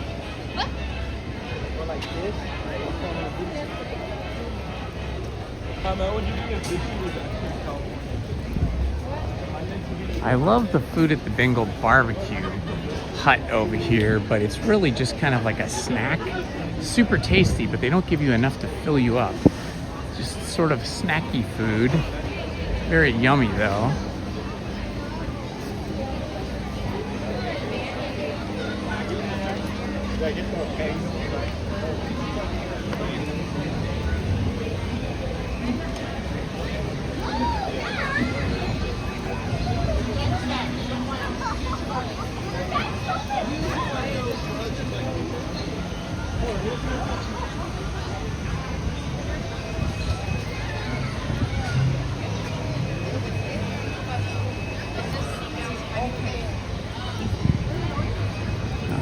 all right.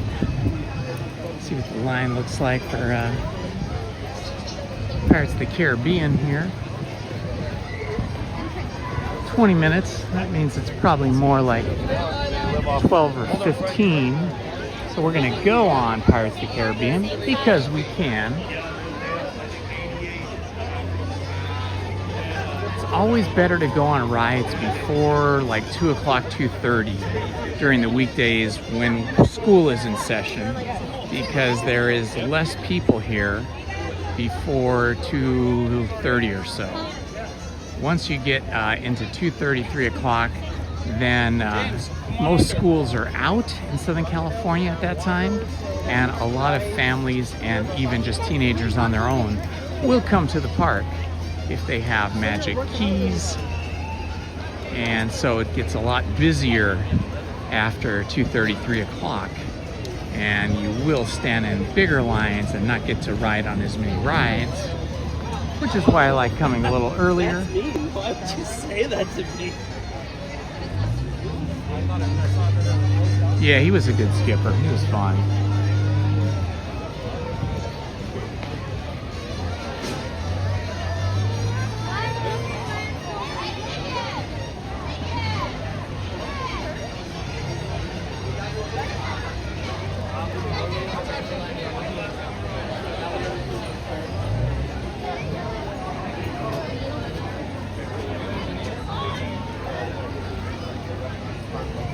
All right, Pirates of the Caribbean, next up. This will be our 6th ride of the day. And we just hit 2 hours of live streaming in here at the park.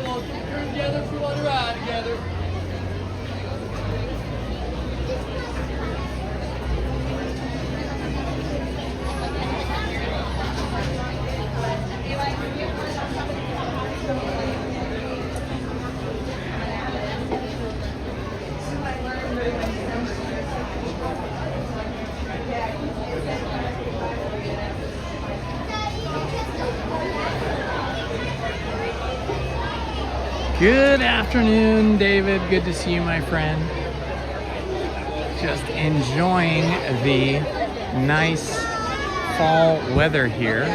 First day I've worn long pants at the park in a very long time. I think since maybe last April. I think I wore long pants maybe in March or April of 2025. I would never expected that. But I'm back to long pants today. Lightweight, but yeah. I could have worn shorts today. It's warm enough, but I just thought, I'll break in these new long pants I have.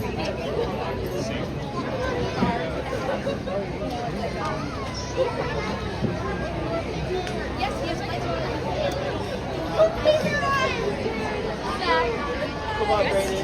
Dude, look at all this water that's on the floor.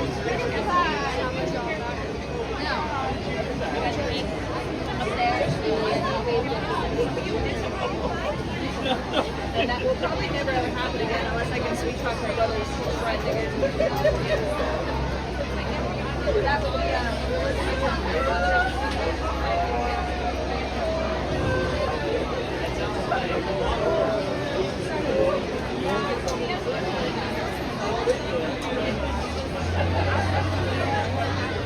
Welcome, my friends. This is Indiana Holmes. If you're just joining us, we've been live streaming for 2 hours. If you want to see any of the ride-throughs from the last 2 hours, feel free to rewind. We started off the day with Autopia, then Astro Blasters, then Mr. Toad's Wild Ride, and then following Mr. Toad's Wild Ride, we went on Indiana Jones and the Temple of the Forbidden Eye, and then Jungle Cruise, and now we are about to go on Pirates of the Caribbean. And if you're new to the channel, please like and subscribe and hit that notifications button so you don't miss any of our live streams or our researched, edited, and produced content.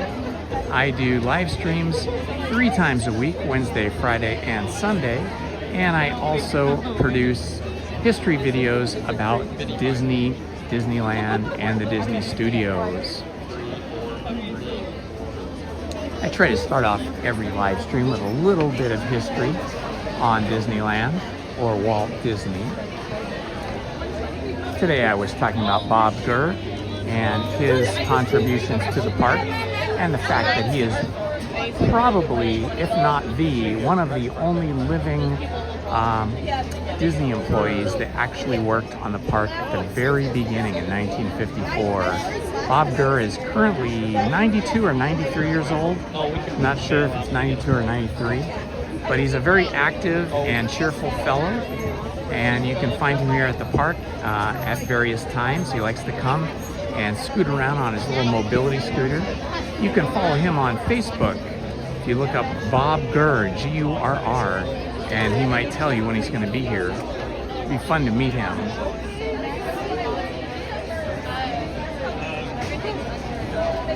Yes, got to try and keep busy in retirement here. You know, when you retire, you got to have things to do. And this is one of the things I like to do.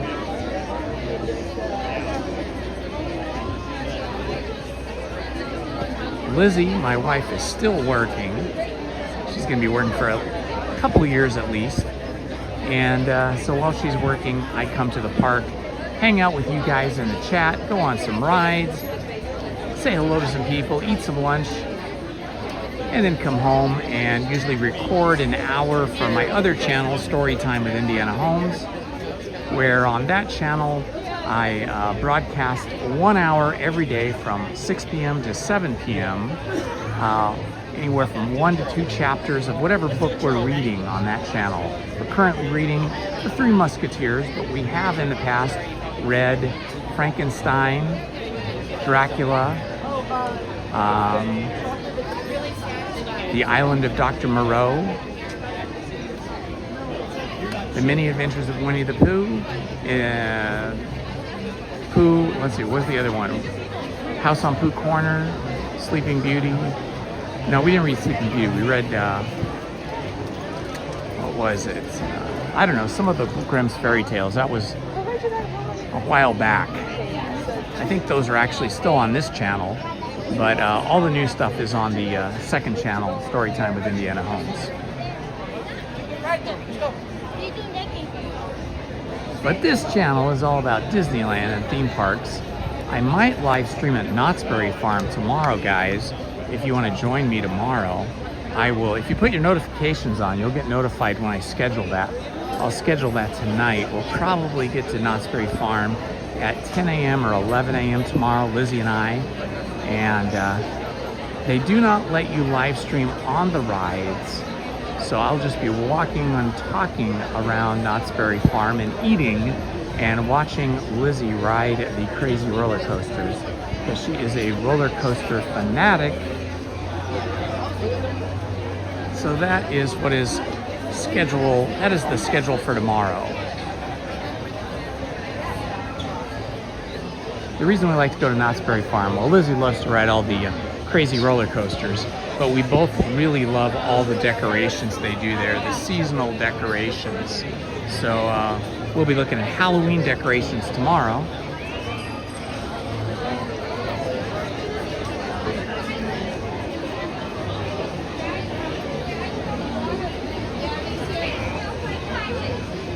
And we are just flying into the Pirates of the Caribbean here.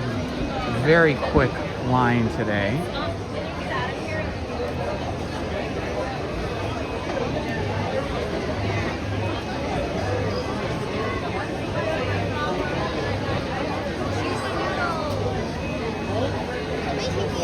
Adventureland Treehouse over here,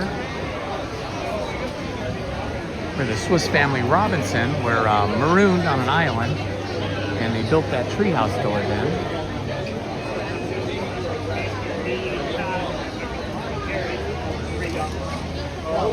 That would just look cool at the bar. There's a nice display piece. It doesn't ever have to be open. Exactly.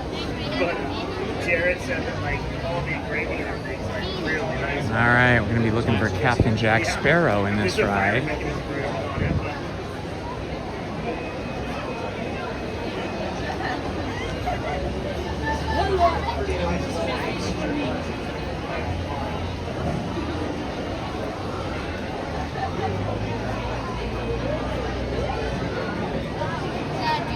expecting to go in here.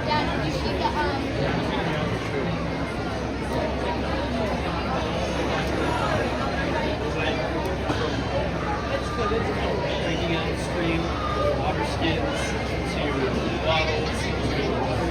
Hello, Christine. Welcome, my friends.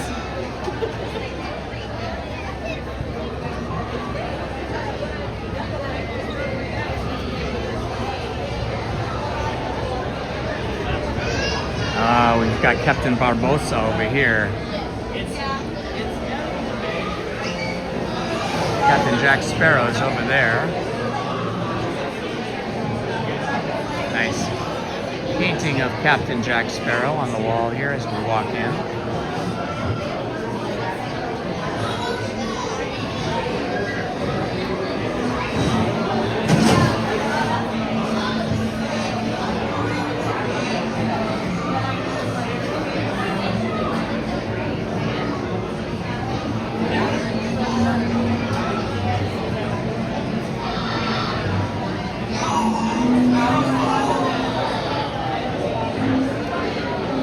It's already 1:17 p.m. Time is just flying by.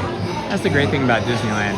You get here, and if you don't look at your watch, time is just flying by, and before you know it, it's already time to leave.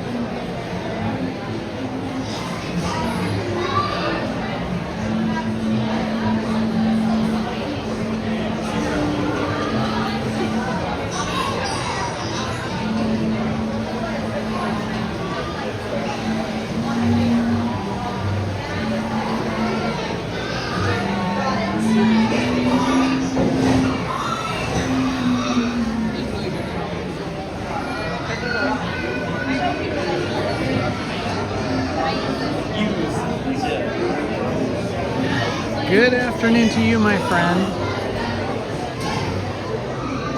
I hope you're having a beautiful afternoon on this Wednesday, midweek hump day. After this, it's all downhill to the weekend. We've gone uphill, uphill, uphill. Now we've reached the peak on Wednesday.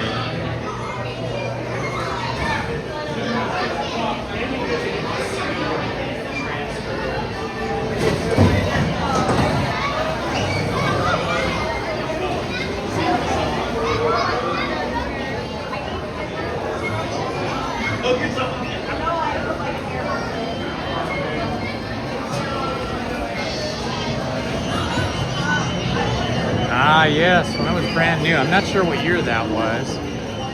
Must have been a long time ago. But what a ride it is. It has endured and has continued to delight guests from around the world.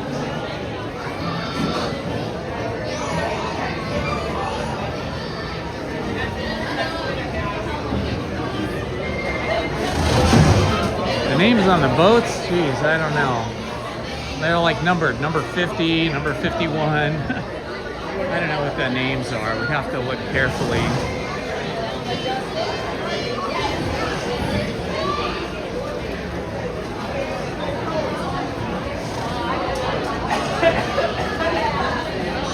That is a good question, though, I must say, Main Street Paul.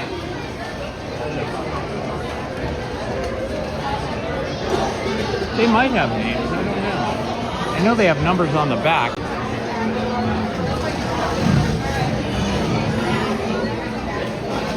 Heading up to Lafitte's Harbor here, Lafitte's Dock anyway.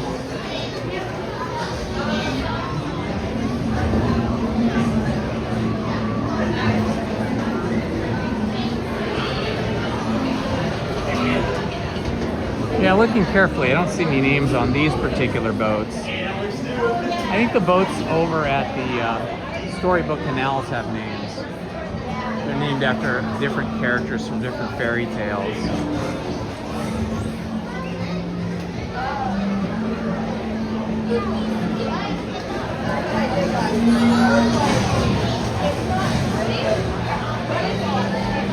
Look carefully. Hi, how you doing? Okay, I'll have to look more carefully. Oh, yeah, you're right. Here's Louisa. Okay, that one's named Louisa right there. You're right. On the port side of the boat, up by the bow, port bow side, which is the left-hand side up by the front. They do have names. Main Street Paul, you are just killing it today. Giving us some knowledge, bestowing some little hints and clues. That is the first time I ever noticed. How many? One, can I be in 6?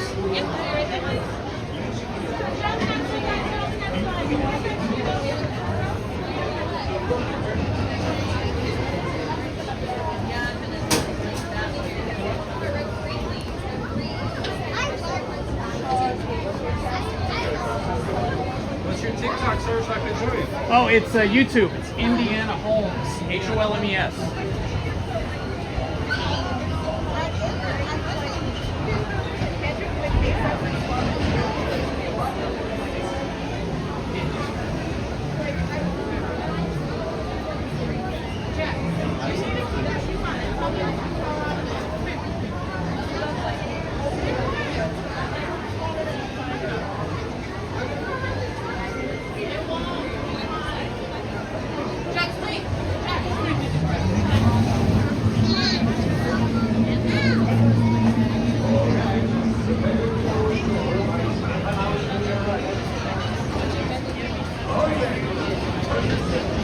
Yeah, that's true.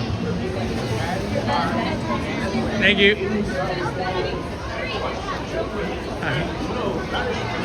I see pirates. Arr.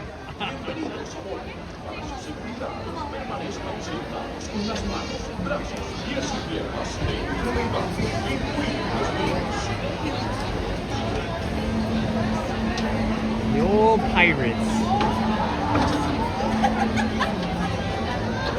Ah, you're a transformer. You've transformed into Minnie Mouse.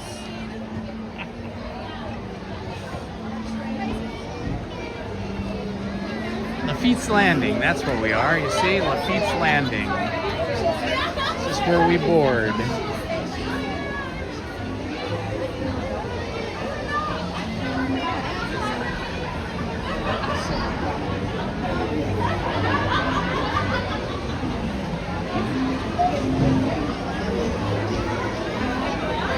A little bit of a holdup here for some reason. Usually these boats exit quickly, but it looks like we have a cast member on the phone here. That's always a bad thing when you see a cast member on the phone at a... Okay, here they go. Good, good, good.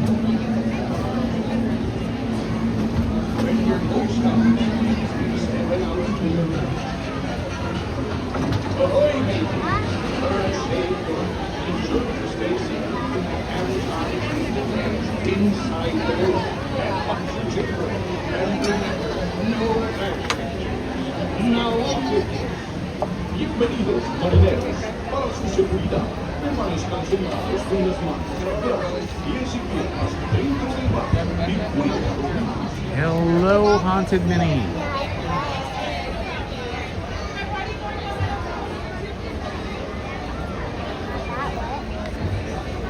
Ah, welcome, David.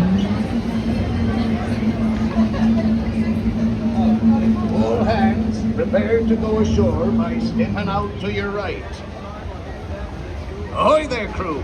For your safety. Okay, I will not be talking or responding to the chat during the ride, but Main Street Paul and Haunted Minnie will take care of you, so feel free to chat amongst each other.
Seek an adventure in salty old pirates, eh?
Treasure.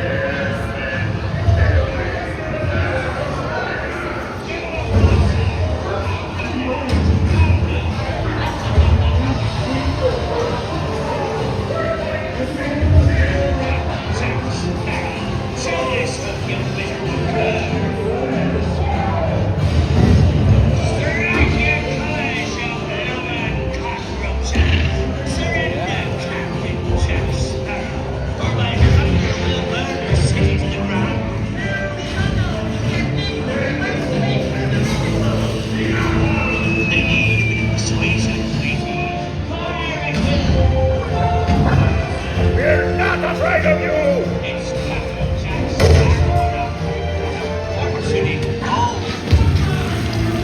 Send up your white flag, you scurvy scum, and bring me Captain Jack Sparrow, or I'll be sending you to Davy Jones.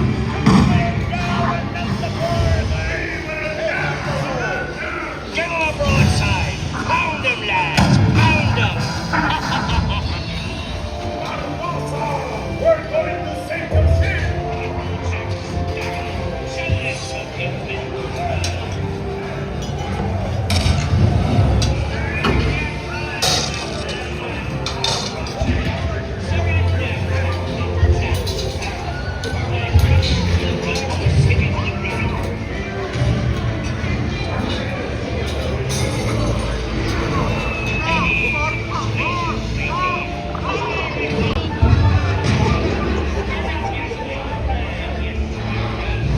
Where'll be Captain Jack Sparrow? Speak up! Or do you fancy a swim with Davy Jones? Don't tell him, Carlos.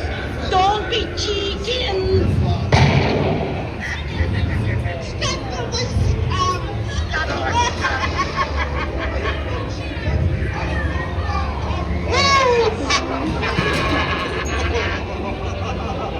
Fight the mother aloft, lady! Now, you swabbies, what may I offer for these hearty heads? Everyone an egg layer. Belay there, you caged rat! Oh, quit your clucking. The gentlemen want the rum. Don't you, boys?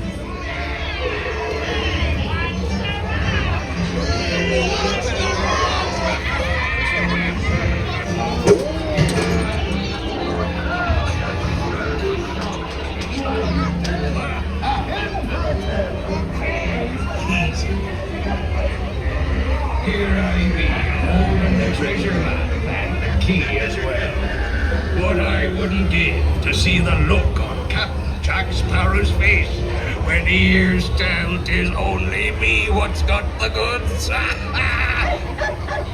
Keep still, I'm studying me map.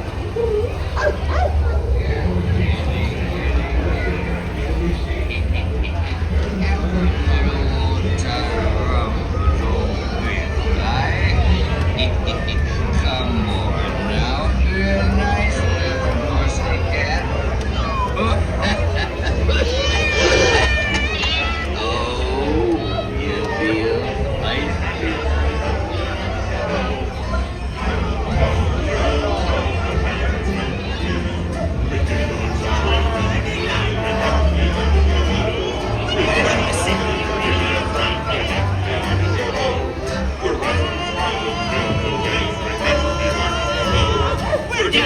spicy. Really bad?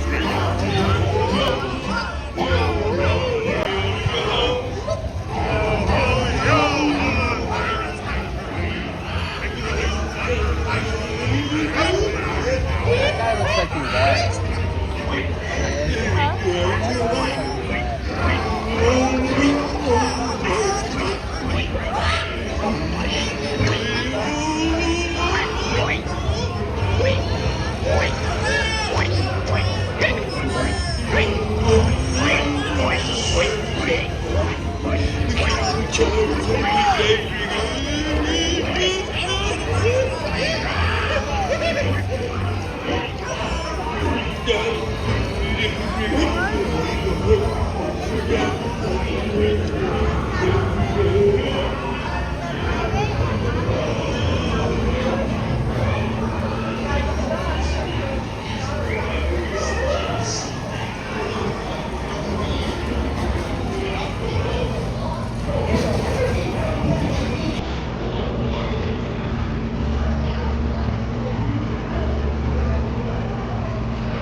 left side over here, we are still missing the pirate that's supposed to be shooting back across. And these guys are shooting over there. But this guy over here has been missing for a couple of months now.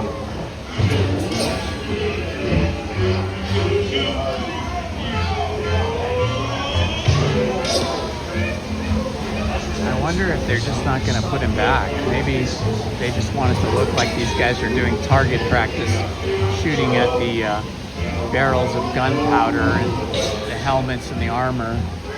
Maybe they don't want to have a pirate shooting back at the other pirates anymore like they used to.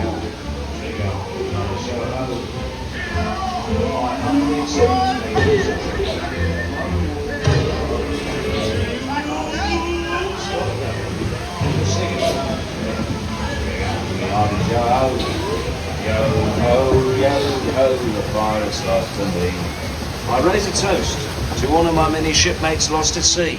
Salute, mes amis.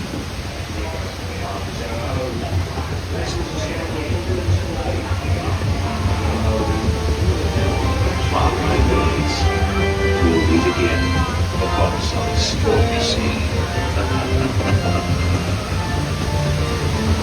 When next you sail with Baby Joe.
Move the chat back into view so I can see what you guys are up to. Thank you, Haunted Minnie, for keeping everything moving nicely and peacefully.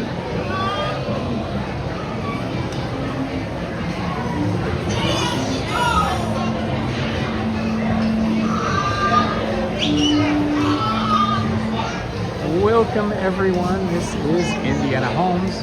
we have just gone through the Pirates of the Caribbean ride. I hope you enjoyed it, and if you're just joining us, feel free to rewind the live stream to see any of the ride-throughs that we've done today. We've been live streaming about 2.5 hours. Started out in Tomorrowland with Autopia, then Astro Blaster, then we went to Toad Hall, rode through that, and then we did Indiana Jones and the Temple of the Forbidden Eye, followed by the Jungle Cruise, and finally Pirates of the Caribbean, where we are right now. So feel free to rewind to see any of that. And if you're new to the channel, please like, subscribe, and hit that notifications button.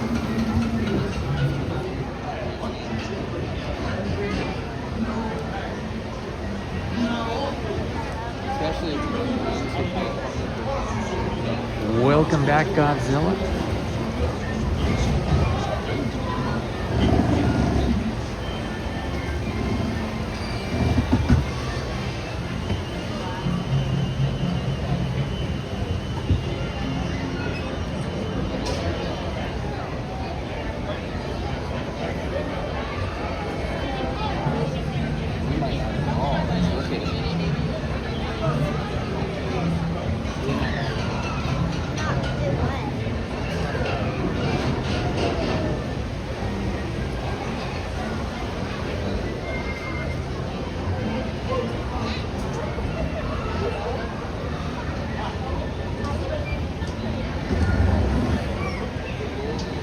Every Wednesday is a happy Wednesday when you spend it at Disneyland.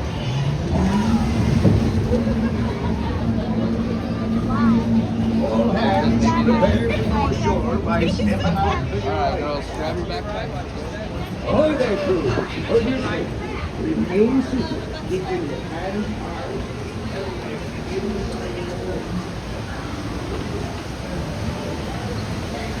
All right, that was awesome. We're having a great day.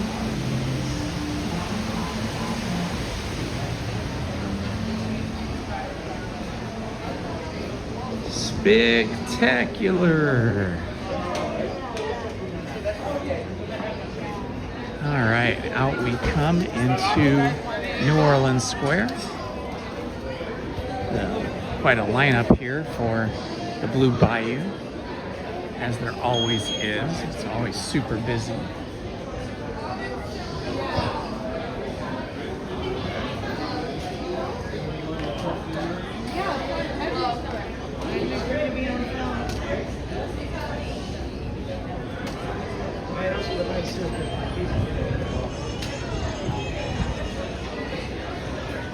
It's like Cafe Orleans is pretty busy here as well.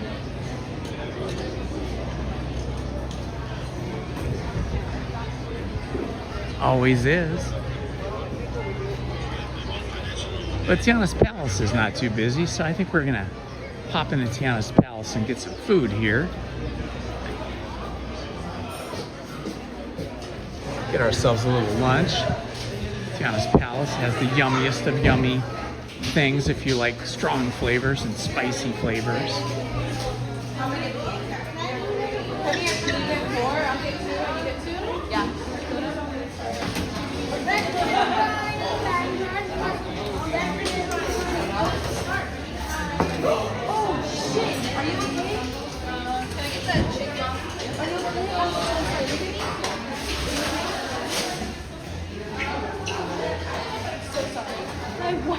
So hard. It happens.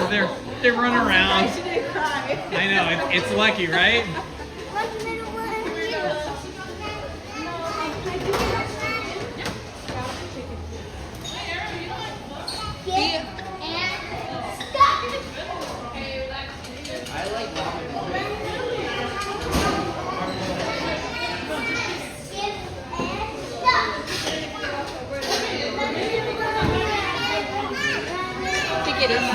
Jambalaya?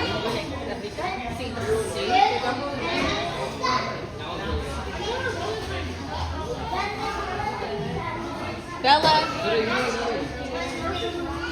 Yes, indeed, Haunted Minnie. I am getting lunch here at Tiana's Palace.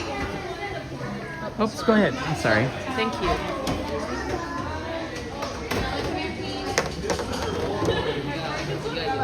I love the muffaletta sandwich here.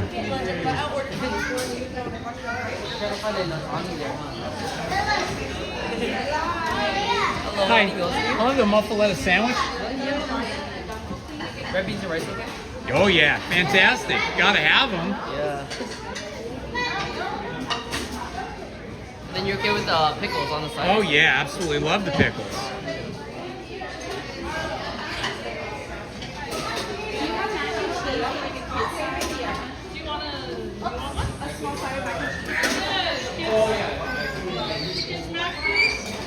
Gotcha. A side or whole? Did you want the kids meal or just the side? Just the side. Just the side. Thank you so much. Look at this. It's looking pretty good.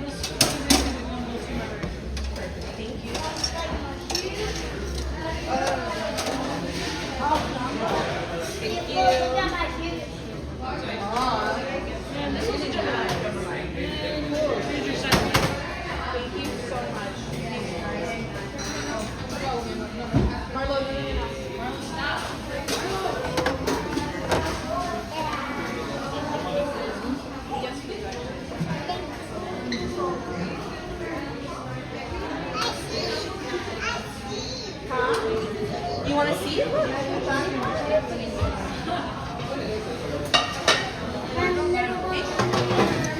You can buy the Café du Monde beignet mix here, which is the real mix of the real beignets that you get in Café du Monde in New Orleans. The building looks exactly like that.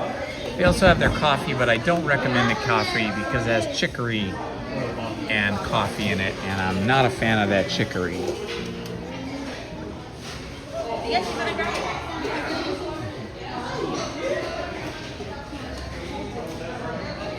Hey, what's that?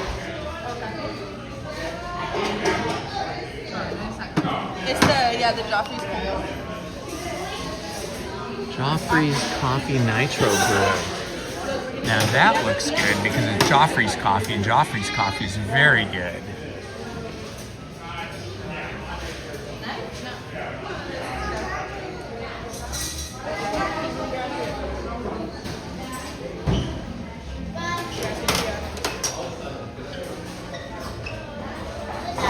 Maybe we'll get lucky and the band, New Orleans Jazz Trio will be playing.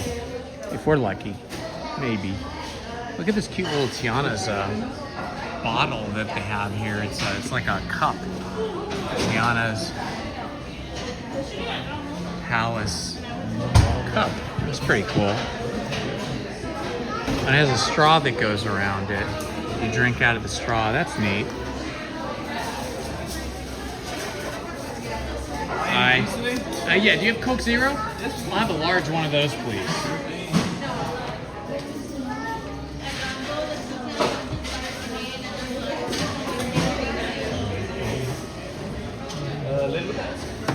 Lid, please. Yeah, put a lid on it, yeah. Thank you. And are there straws up here? Super, thank you so much.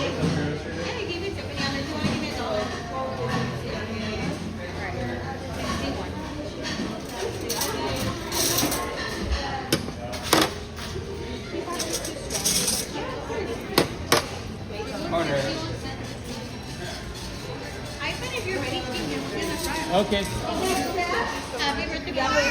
Thank you.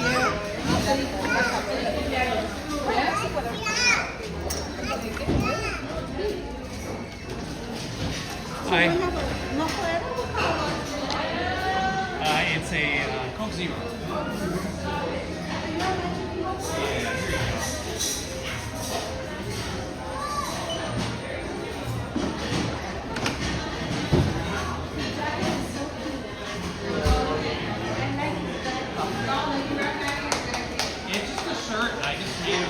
I bought this shirt on Amazon and I just put the patches on. You did a spot on job. Yeah. Thank you, ladies. Have a good day. Thank you. All right, right, guys, I have to put you down for a minute so that I can walk this out and get a table. So you're gonna see the sky for a moment. Lettuce sandwich. All right, let's try to find a seat here.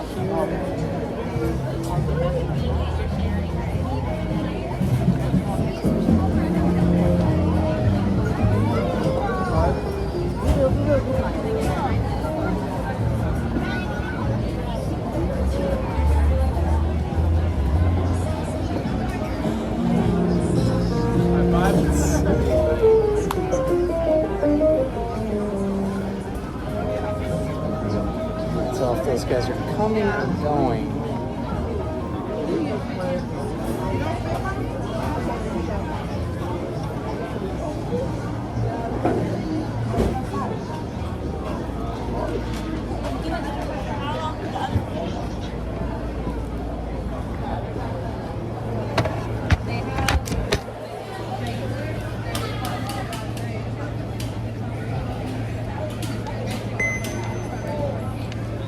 All right, we got the last table.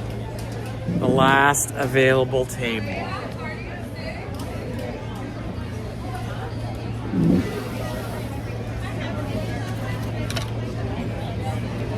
Check out the muffaletta sandwich. Look at all those layers of goodness.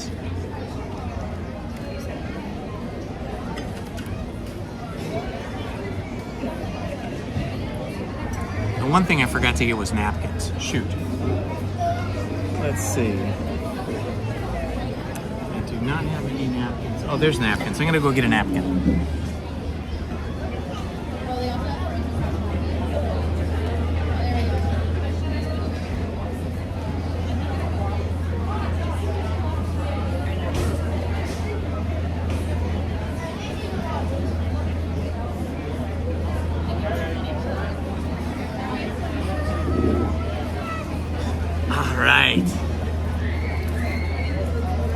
Lunchtime, 2 p.m. and still packed. Oh yeah, it gets busier as the day goes on. But yeah, it does seem odd that Tiana's is busier at 2 p.m. than 12 noon. But maybe a lot of people are like me. I don't usually eat lunch until 1:30 or 2. So it could be they're just doing that same thing that I'm doing.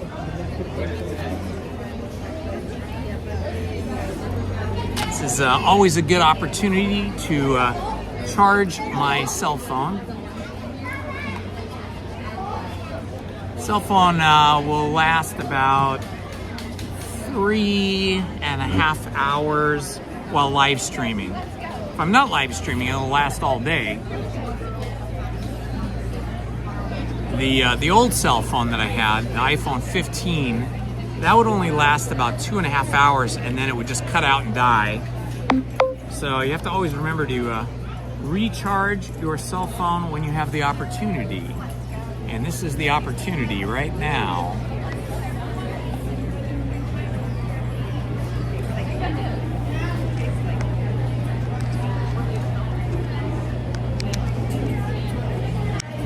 There we go. That should start charging.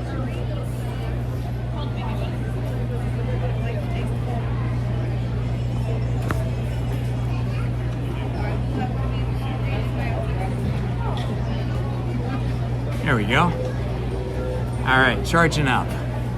Got a nice little spot here. These pickles are super spicy and they taste really good on the muffaletta sandwich. So I just pick them up like this and I put them on the muffaletta sandwich, which is already spicy, but this is even spicier now with the pickles on the sandwich.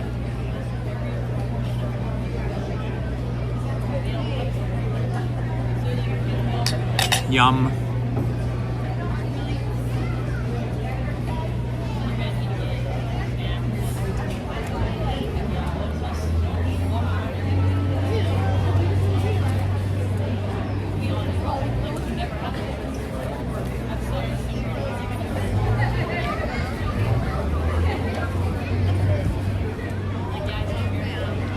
Pretty yummy as usual.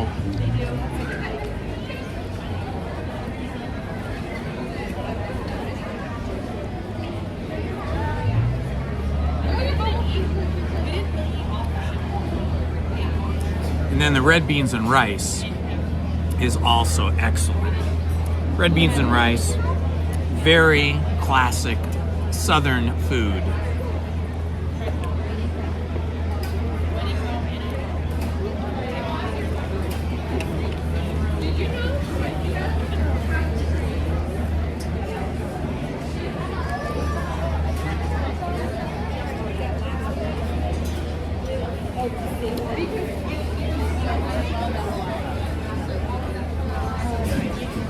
Let you guys see the other direction.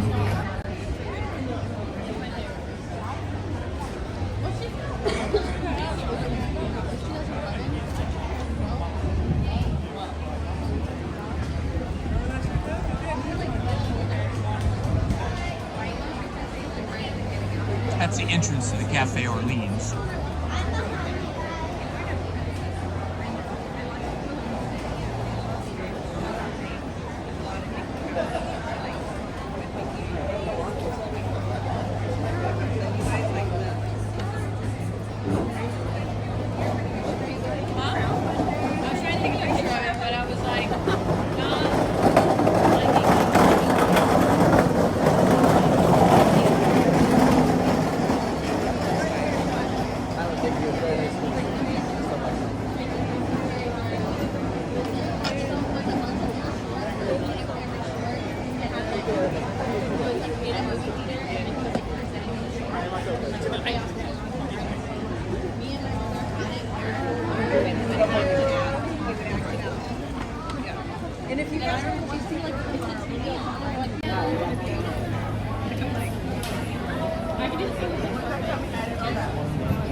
Getting a little busier now.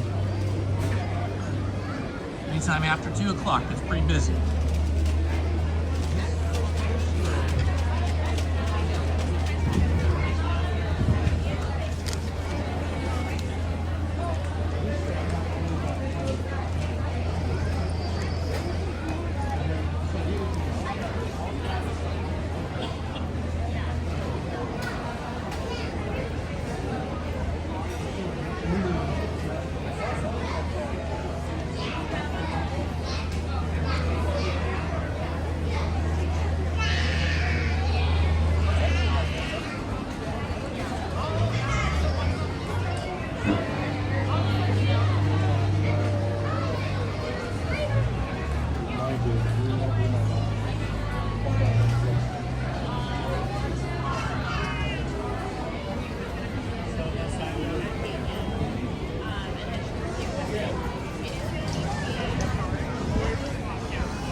Yum, yum, yum.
Yeah.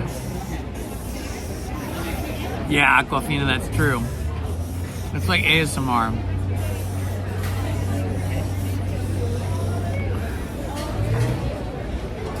If you could only smell the yummy food here at Tiana's Palace.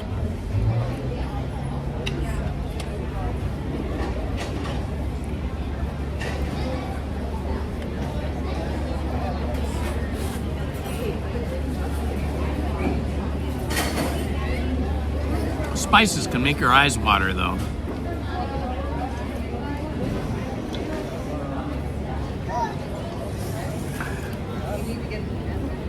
This is so flavorful. It's just amazing.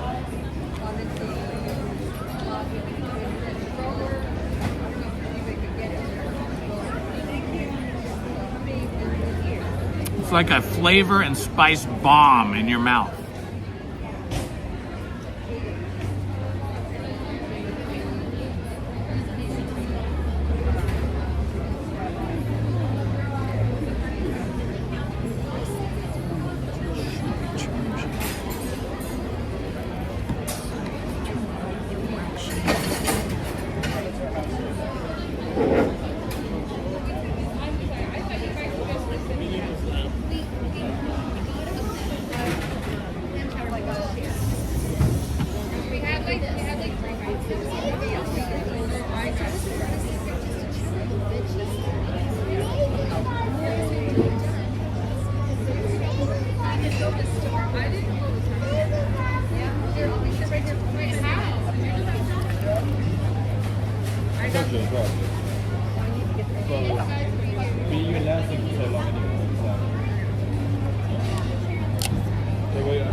Ah, this is fantastic. I hope I'm able to eat the taco soup that Lizzie's making tonight. I hope I'm not too full.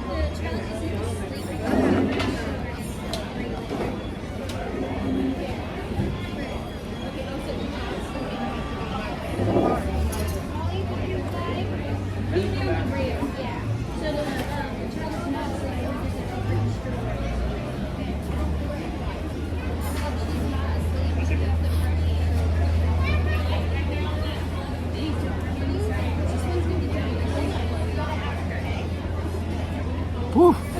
Spicy, very spicy.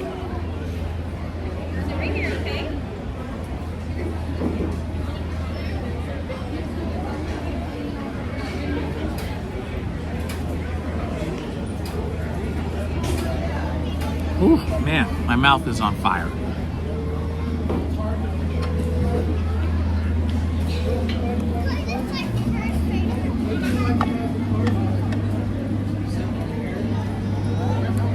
right, we're getting down to the last bites here.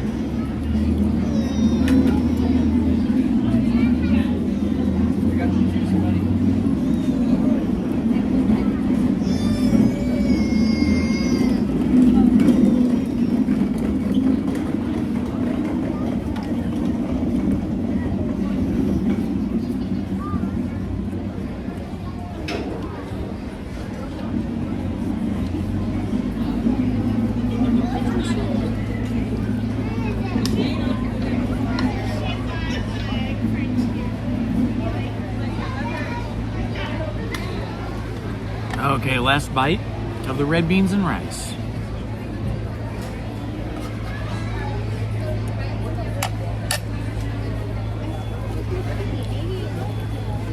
Oh, that was excellent. Never disappoints.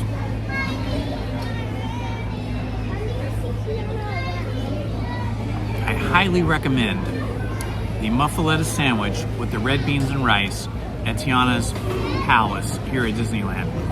Wow. Flavor explosion. So much spicy flavor.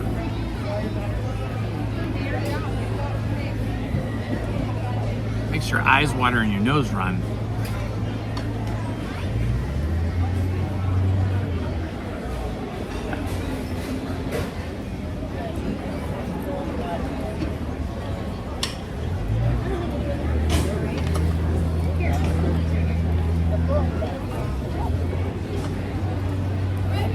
All right, let's check wait times for rides.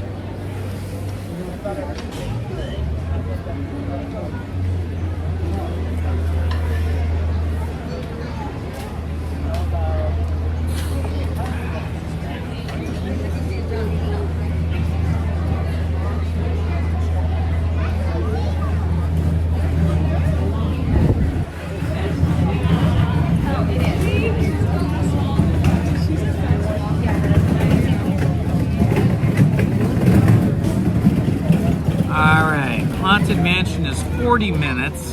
Yikes.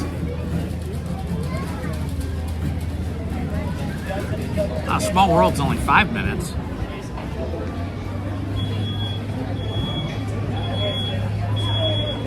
Maybe we'll walk over to Small World. Would be a good walk after eating all this food, burn off some calories.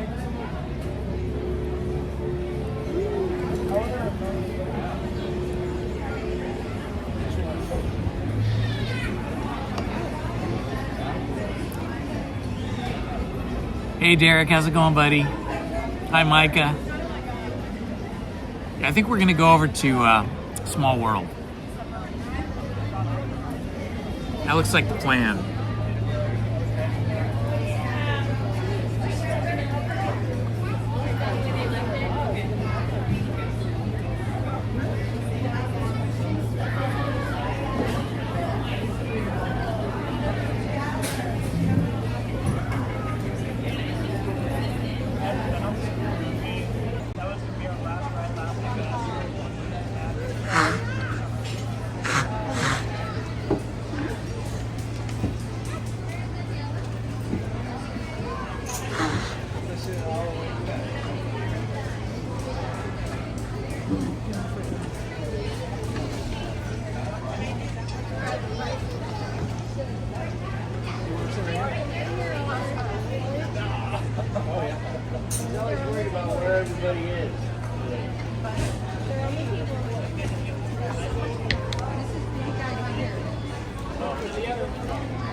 All right, here we go. Taking a walk over to Small World.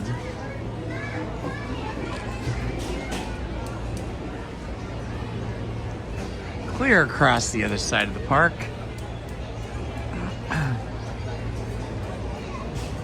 That'd be a nice walk, though. Haven't walked over this way in a long time. I mean, not from this end to the other. We sort of did this on Sunday, but yeah, we did. We did walk over to Small World and do Small World Sunday.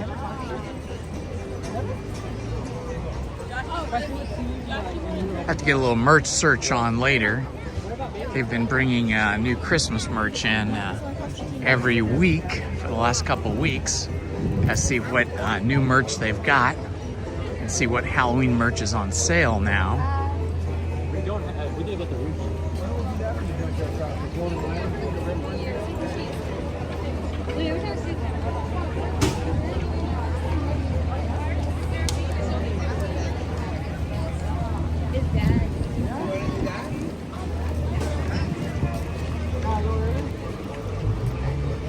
Ah, that was such a yummy lunch.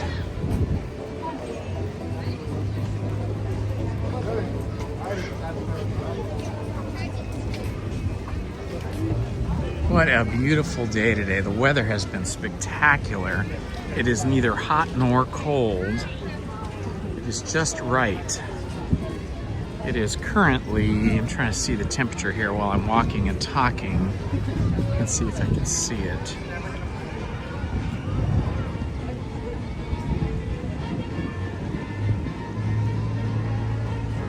.74 degrees. Gorgeous temperature. And we got a beautiful view of the Mark Twain. Ah, what a great boat.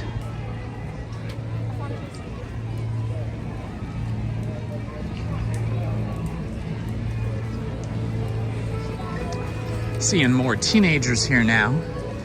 They must have got out of school a little early. Pretty typical for a Monday through Friday after 2 p.m. I remember when I was a senior in high school, I got out at 12 noon, and then I would drive to the Los Angeles International Airport, about 45 minutes away from where I lived, and I was a messenger. I would go in to the office, pick up all kinds of legal documents, and then drive them down to downtown Los Angeles, where I would park my car, and then I would walk these documents all over the city, up and down high-rise buildings, to wherever they needed to go. And occasionally I'd have to move my car 2 or 3 times during the afternoon so I could hit all the different buildings. This is, you know, before the internet. We only had like fax machines, teletypes, and the mail. So anything that was legal, that required signatures, or that was like official legal documents, had to be hand delivered. Sometimes you'd wait for a signature or for some other papers, and you'd pick those up and bring those back. That is how I started my working life, as a foot messenger, essentially. Although I drove from the airport to downtown LA and back, all of the documents that I had to move around and deliver and pick up were kind of done by foot.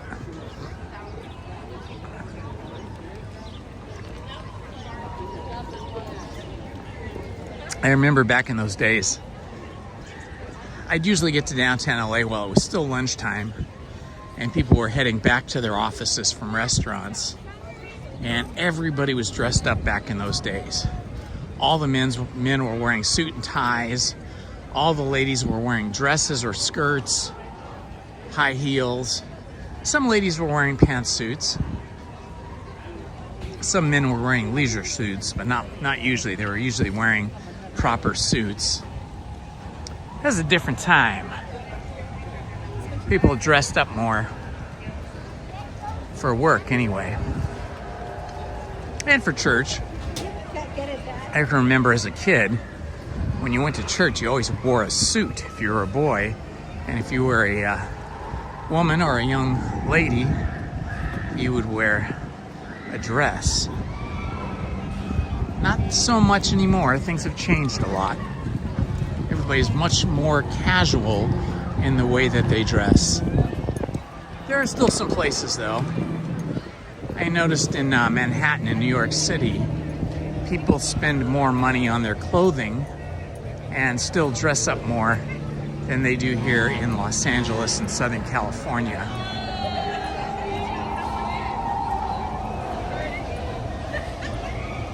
I think we're more about leisure wear, leisure culture, and athletic wear or sports wear here in SoCal.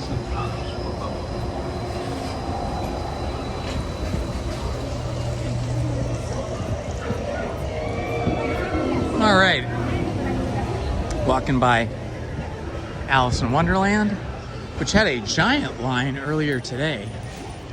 The line looks substantially shorter now. Take a look at it. The line is short enough here at Alice in Wonderland that we're gonna go ahead and get in line for Alice in Wonderland.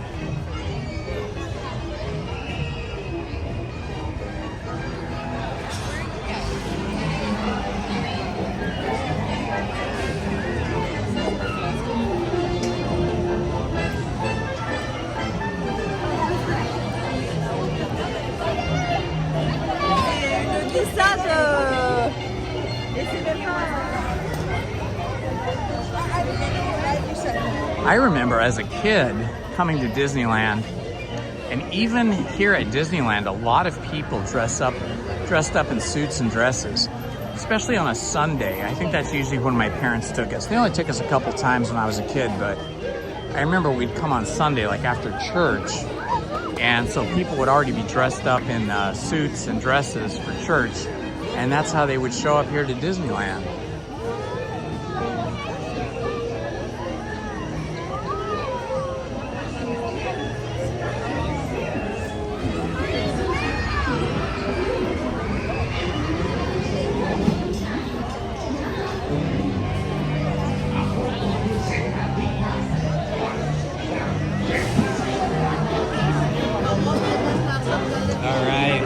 Wonderland. She braids in her hair. That's fantastic.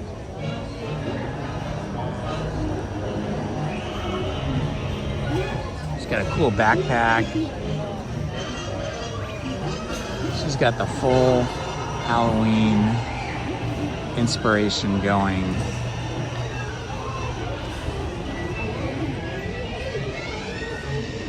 Great spirit there, Halloween spirit. The braids, fantastic.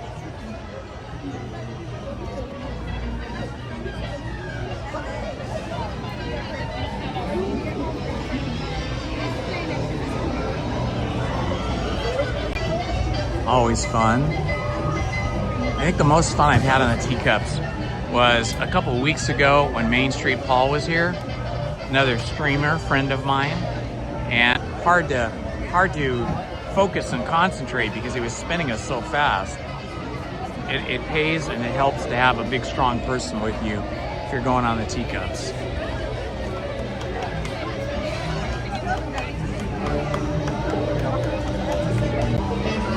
We were walking up to Alice in Wonderland, and we walked into another streamer there who I know, and at the moment, you know, it's like when you're not expecting somebody, you get a little tongue-tied, and I forgot his name momentarily, but that was Donnie from Donnieland when we walked up, and so props to Donnieland.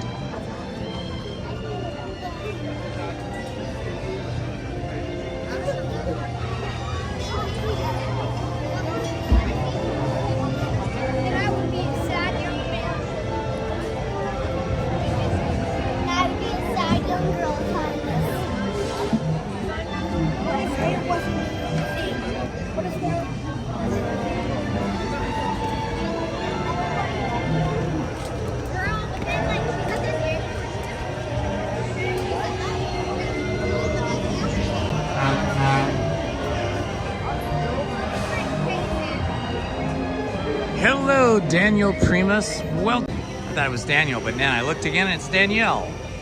Welcome.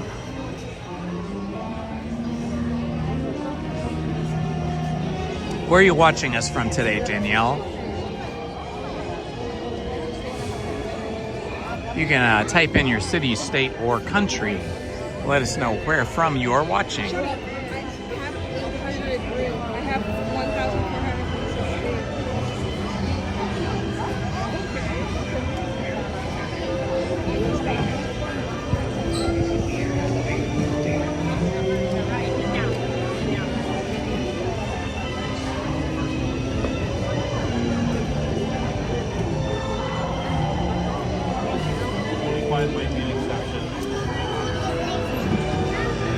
that cool Alice in Wonderland music going. It's pretty fun.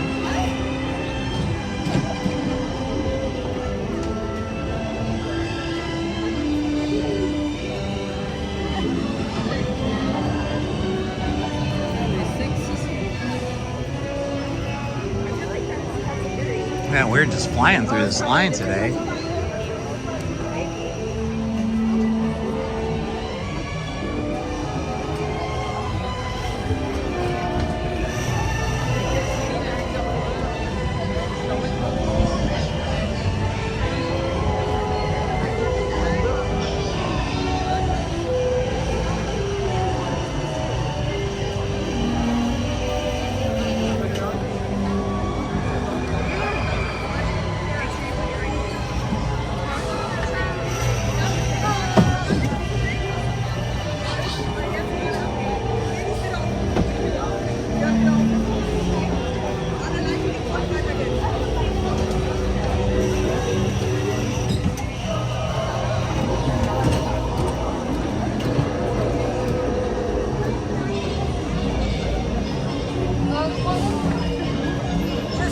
Oh, Toofies, hey, thank you. Thank you for being a long-time Ninja Watcher. Appreciate that. Well, you know, I got to do something with my time now that I'm retired, and so coming to Disneyland is fun for me. I love being here. It's just super magical. I'm always in a good mood as soon as I walk through the gates. And then having you guys with me here in the chat always makes me feel like I'm not alone. I'm here with friends. Even though you guys are somewhere else, you're here with me hanging out, and I just love it. I love the company, and I love imparting any kind of Disney knowledge or history I can share with you guys when I have some, like what I was talking about.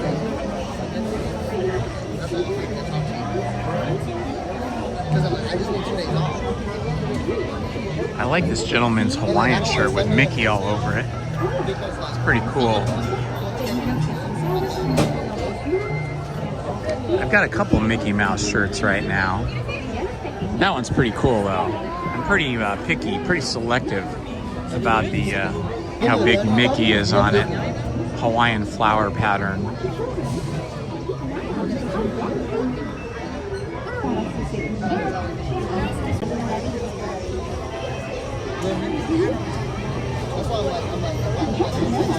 Check out this guy's hat. It's like a Donald Duck hat. That's pretty freaking cool. That's a cool hat.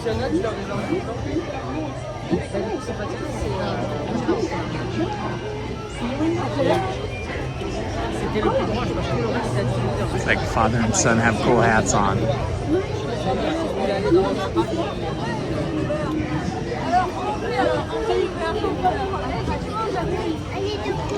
Houston, we had a problem.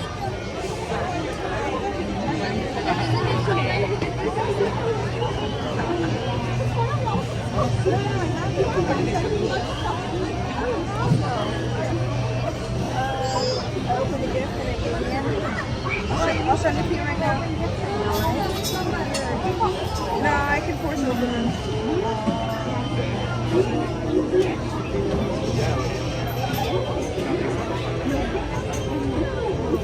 My neighborhood's library. Oh, at the Applebee's library. Dude, my neighborhood's so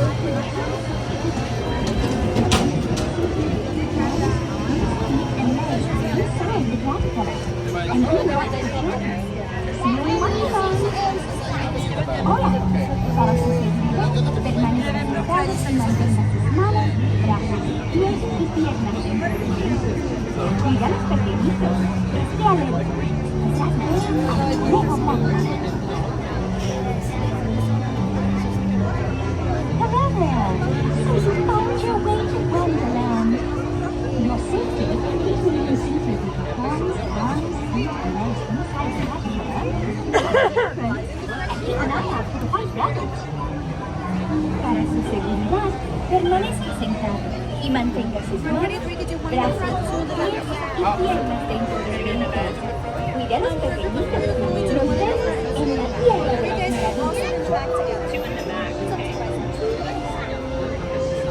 Just a moment. We'll play you out the wonderful adventure. So you must stay ready.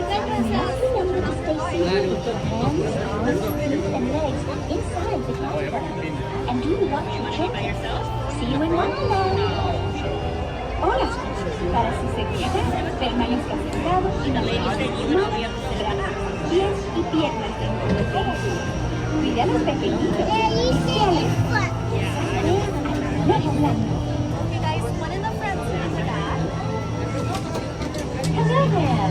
So you found your way to Wonderland. For your safety, please remain seated with your hands, arms, feet, and legs inside the caterpillar. Watch your children, and keep an eye out for the white rabbit.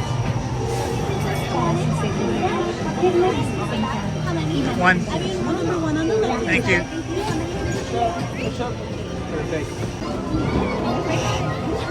I'm gonna go right behind you real quick. I'm gonna go right behind you.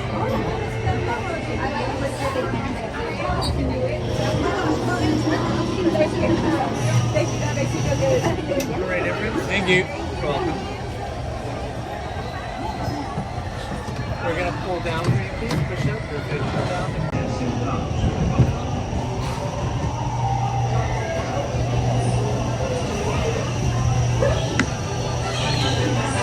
But adventures in Wonderland began when I followed the white rabbit down the path. All of a sudden, I fell. Down, down, down. Oh, looking for the white rabbit.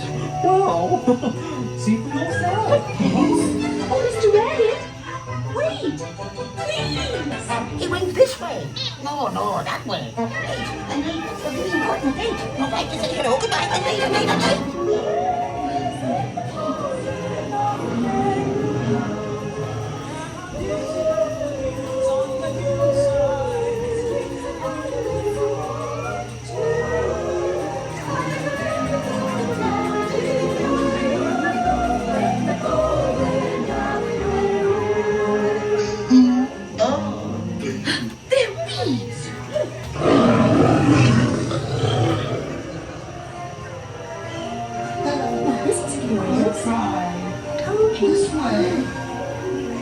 Lost her chance?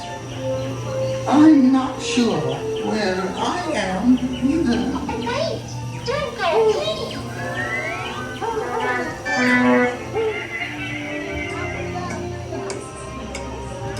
Oh, by the way, he went this way.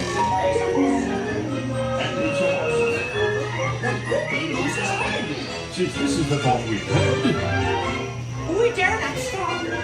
always the drop. So let the baby spread.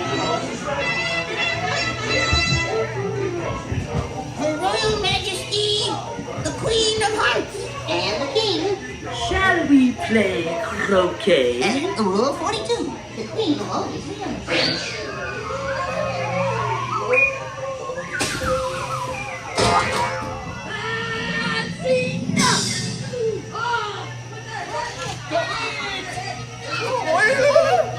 Goodness!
Hello, Tiffany Johnson. Welcome. Happy to see you here today.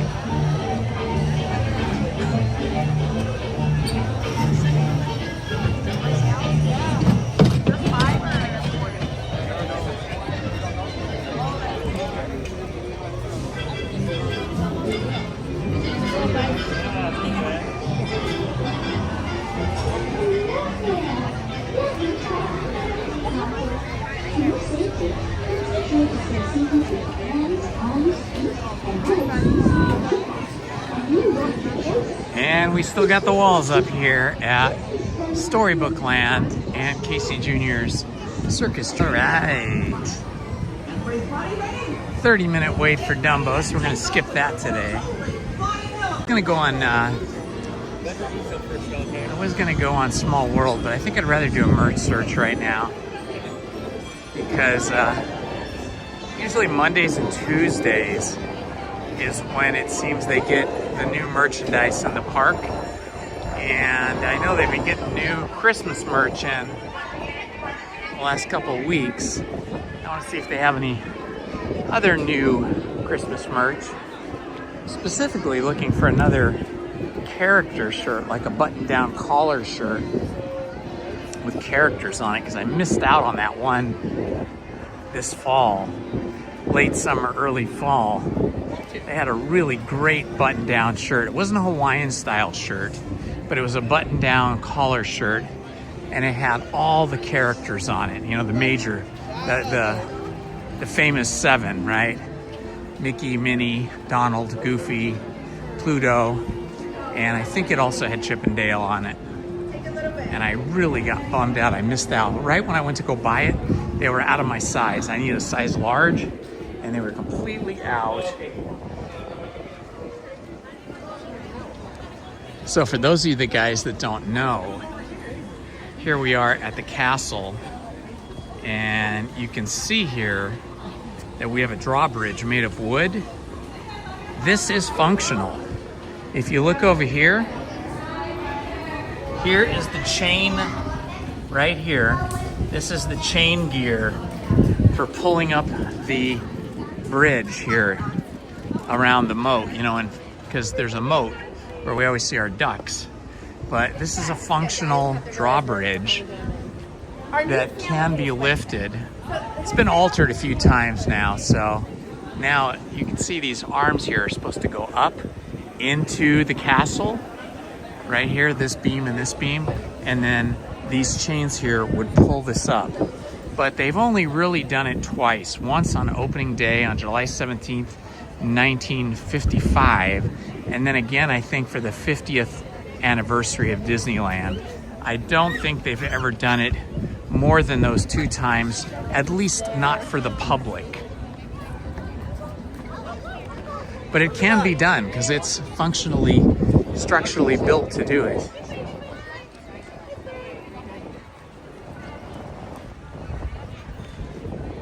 Extra cheese.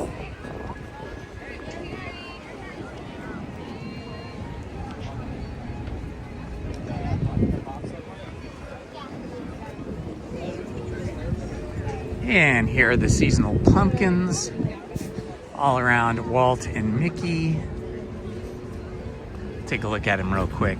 They look really cool at night because they light up from the inside, but we'll just take a look at them real quick here. Each one represents a different land. So we've got Buzz Lightyear for Tomorrowland, and we've got Roger Rabbit for Toontown,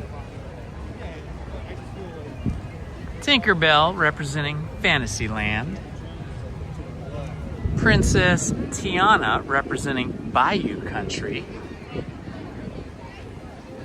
Woody from Toy Story representing Frontierland, and Jack Skellington representing New Orleans Square. And then finally, Jose the Parrot representing Adventureland.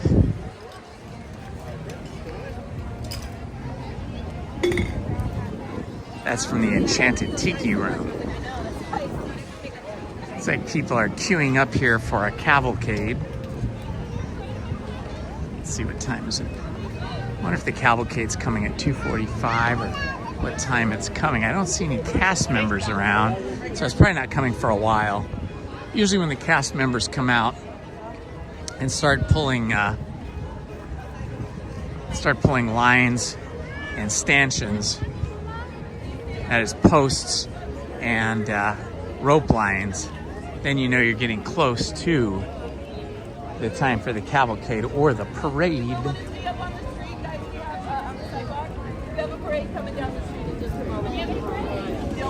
Is this a cavalcade coming?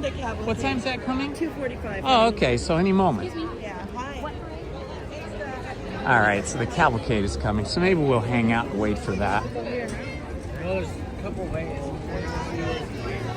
So that's only 4 minutes away. I'm gonna stand over here in the shade though, where it'll be a little better for us. I'll just stand here.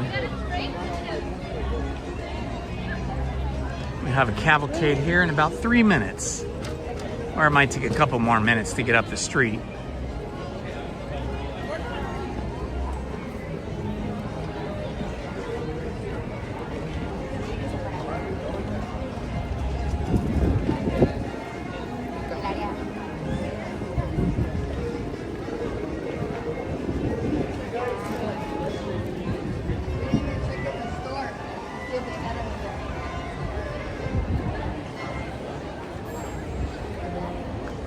Yeah, we should have the cavalcade here in just 2 or 3 minutes, according to that cast member. I think it's probably going to come up the street from here, but you never know. Sometimes it comes from this side. But we'll wait for it just because it's super fun. I love seeing all the characters.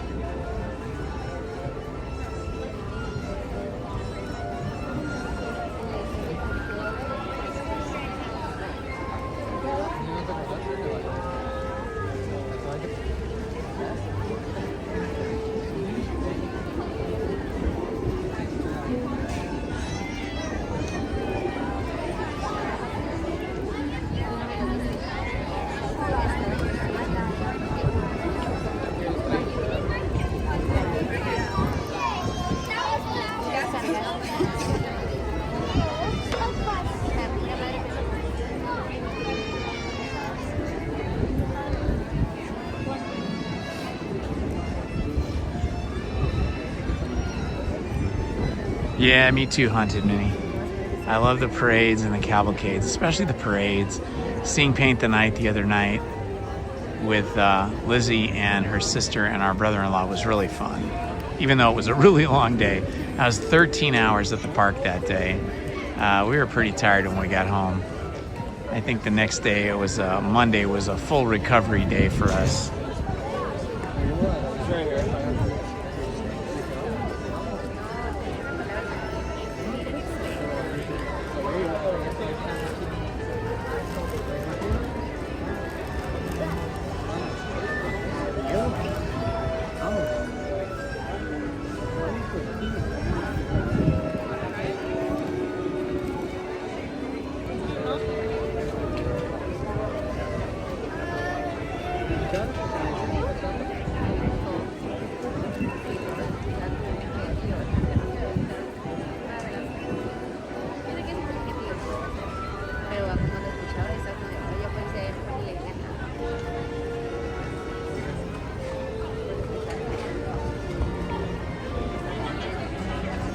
Okay, I think the cavalcade is a little bit late at the moment. It should be here. Oh, I think I hear it. I think I hear the cavalcade music down the way, down the street. Okay, I think it's just getting started.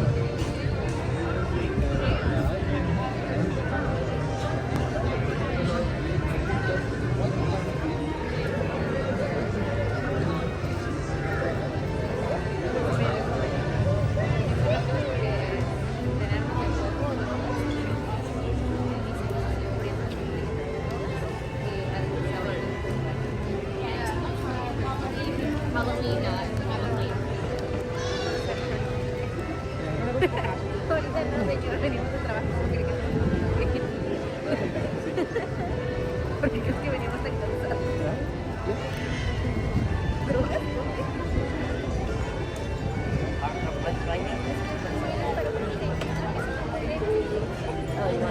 There, all right.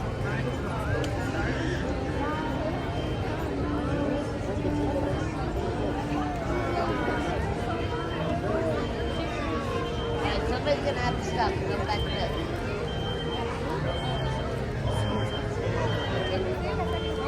At least somebody is.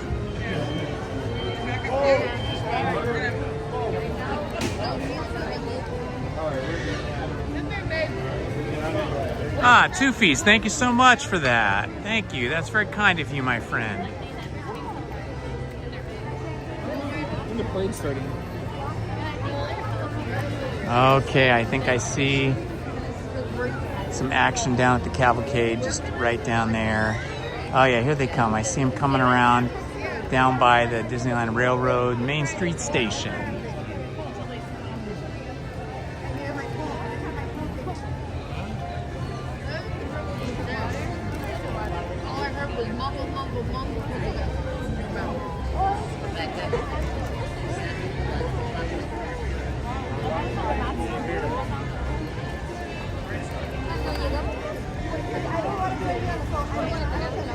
Here come the floats. I see them.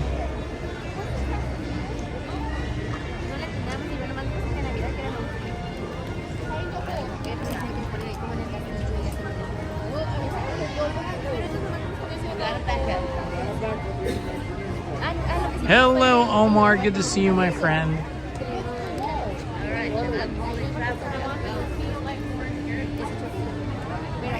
Mickey and his pals are thrilled and filled with Halloween spirit. And hooray! They're on their way!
Fellow driving this fire engine has been working here over 50 years.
That was super fun.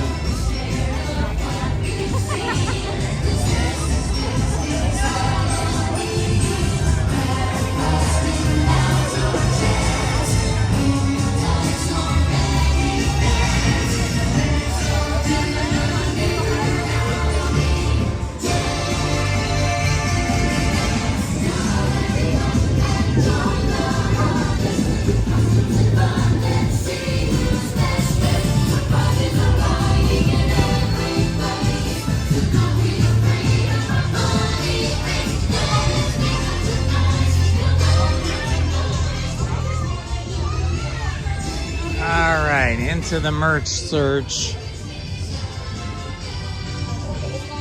I don't see anything new in this shop. These look like the same things that were here last. Well, these are kind of new. These kind of golf shirts with this dark green.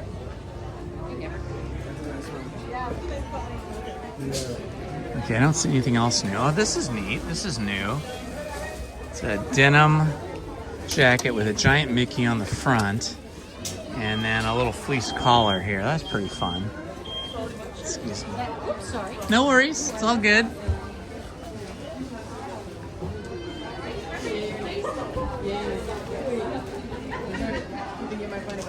Some sweatshirts. Some hoodie sweatshirts. Really beautiful pink, colorful sweatshirt here. It's definitely sweatshirt season now.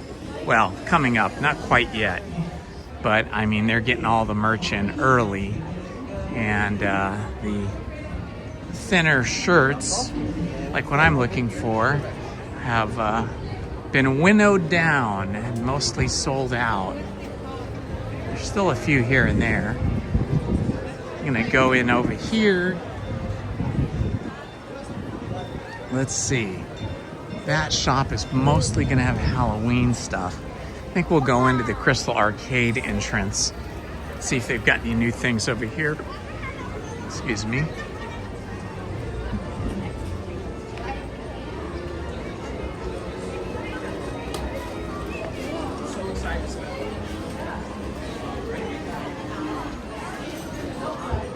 Honorary member of the Mickey Mouse Club. Oh, I like the inside lining.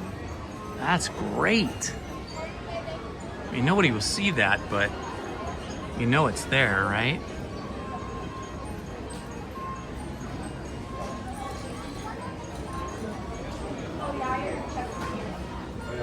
We can do it again. Just have the one secret pass. Are you already in winter status, Stephanie? I try to put off the winter status. I try to put off the winter as long as possible. This is cool though. Mickey Mouse Club honorary member. That's neat. Oh, look at this cute Mickey. 70th Mickey Mouse Club. Nice. Oh, this Mickey Mouse Club hat is really cool. So they're really pushing the Mickey Mouse Club thing a lot right now.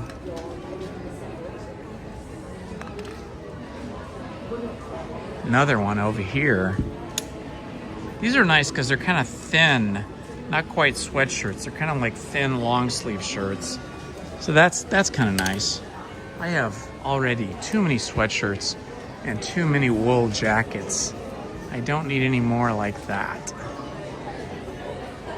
You're not making me carry this here for no reason. Okay, just kind of perusing everything, trying to find. Ooh, that's new. I didn't see that when I was here on Sunday. That's very cool. Again, a sweatshirt, kind of thin, but that's a good one.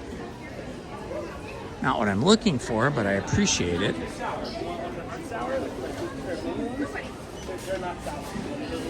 They've had this rack over here for a couple of weeks, 25% off.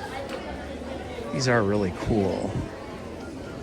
What are they? Oof, $85. So let's see, 50% would be like $42.50. So 25%. This is probably about $65. It is neat. I think it was like, if it was like $45, I'd get one for Lizzie, but I think she'd probably not be happy if I spent $65 on that for her.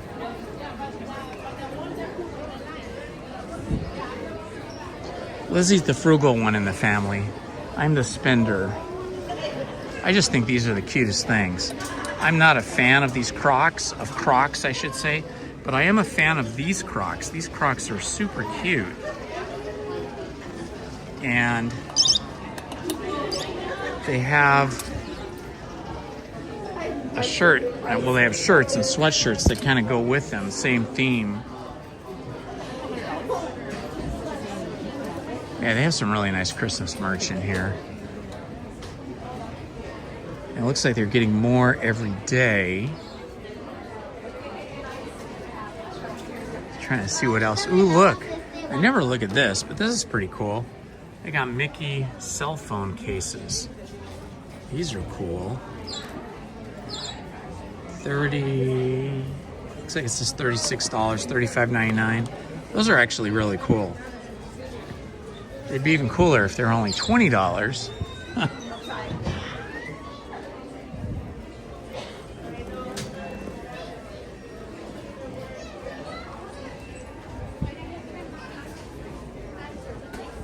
Oh, that's neat.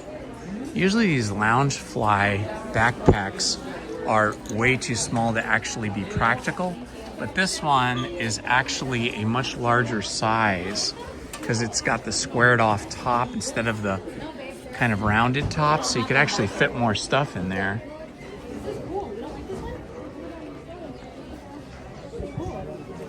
Let's see what we got back here. That's a nice shirt. I've liked that one for a while. Not for me, but maybe for a lady would be good. And I do love this jacket. It's just kind of a windbreaker jacket. It says Disneyland, July 1955, which was opening month. How much are these? I need another jacket, like I need a hole in the head. $90. Oof, man. Even with my discount, that's a lot of money. Ooh, this is nice. Look at this. I think that's Hercules, right? Oh, New Groove. It's the Emperor's New Groove. That's what that is.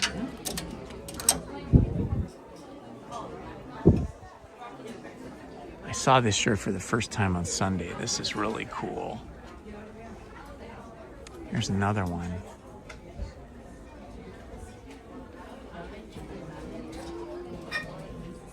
Okay, yeah, no more button-down shirts.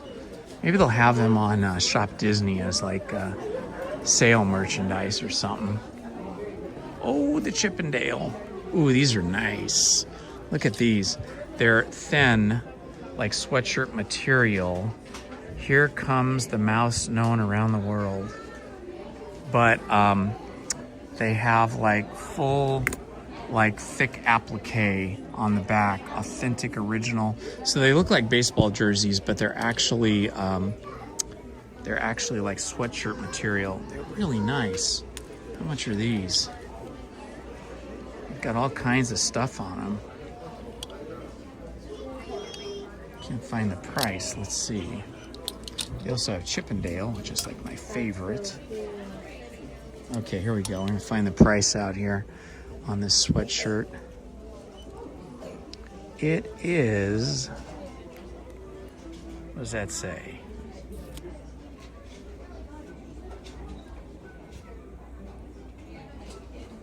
I'm in trouble.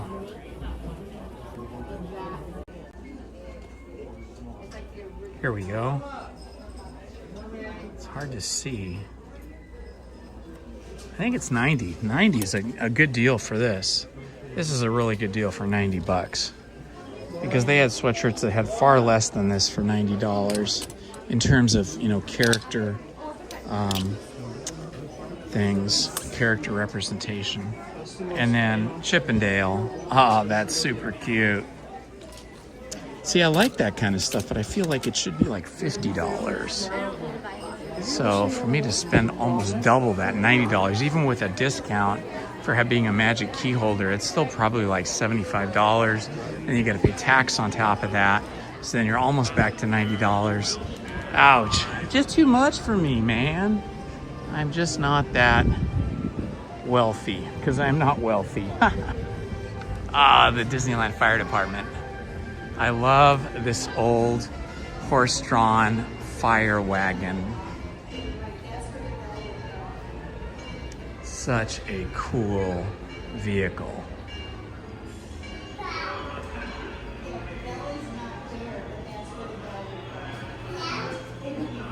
And this fireman's pole here goes up to Walt Disney's office that he used to have here in the early days. But they've sealed it off now. You can no longer come down that pole. And that's because one day when he was still alive and using that office above the fire department building, a little kid climbed up the pole and popped his head up into Walt's office while Walt was meeting with somebody and surprised him. So after that, they sealed it off. Your attention, please. Last call. Ah, look at these people dressed up in Halloween gear. She looks amazing, both these ladies. That's so cool. Walt Disney's Magic Kingdom. Through the Grand Canyon and primeval world. All right, I think I'm gonna call it for today, guys. I want to get home and record another hour of reading the Three Musketeers book. And then I have another episode of that coming out at 6 p.m. on my other channel, Storytime with Indiana Holmes. It's interesting reading the original source material, the original books of the Three Musketeers. Of course, they were written in French, but they've been translated into English with the same French names like Porthos, Athos, and D'Artagnan, and let's see, what's the other one's name? Aramis. Porthos, Athos, Aramis, and D'Artagnan. There's a lot of French names there that I have to navigate and try to pronounce, but the stories are pretty interesting. If you have any interest in that, join us tonight at 6 p.m. on the other channel, Storytime with Indiana Holmes. Let's see, I think we're doing chapter 9 tonight, so if you want to catch up with that, you could start watching and listening to that book now. Each 2 chapters is an hour.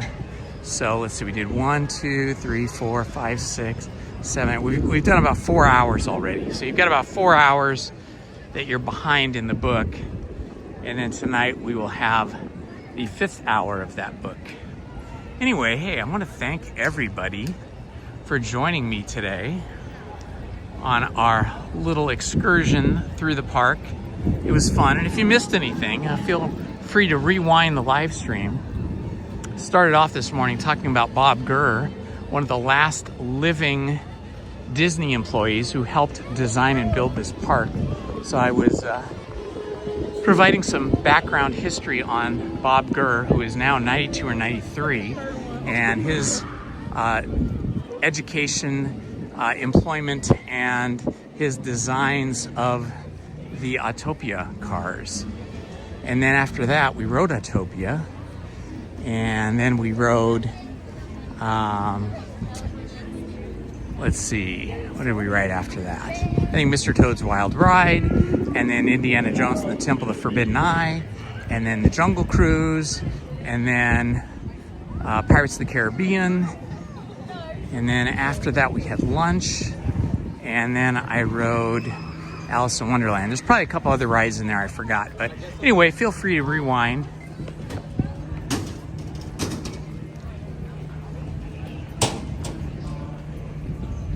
Yeah, we're in chapter 9, 10 tonight, right?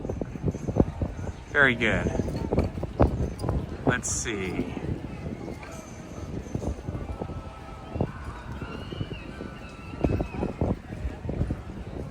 Yeah, you can ring the bell. That's fun too. Just looking through the chat here before I go.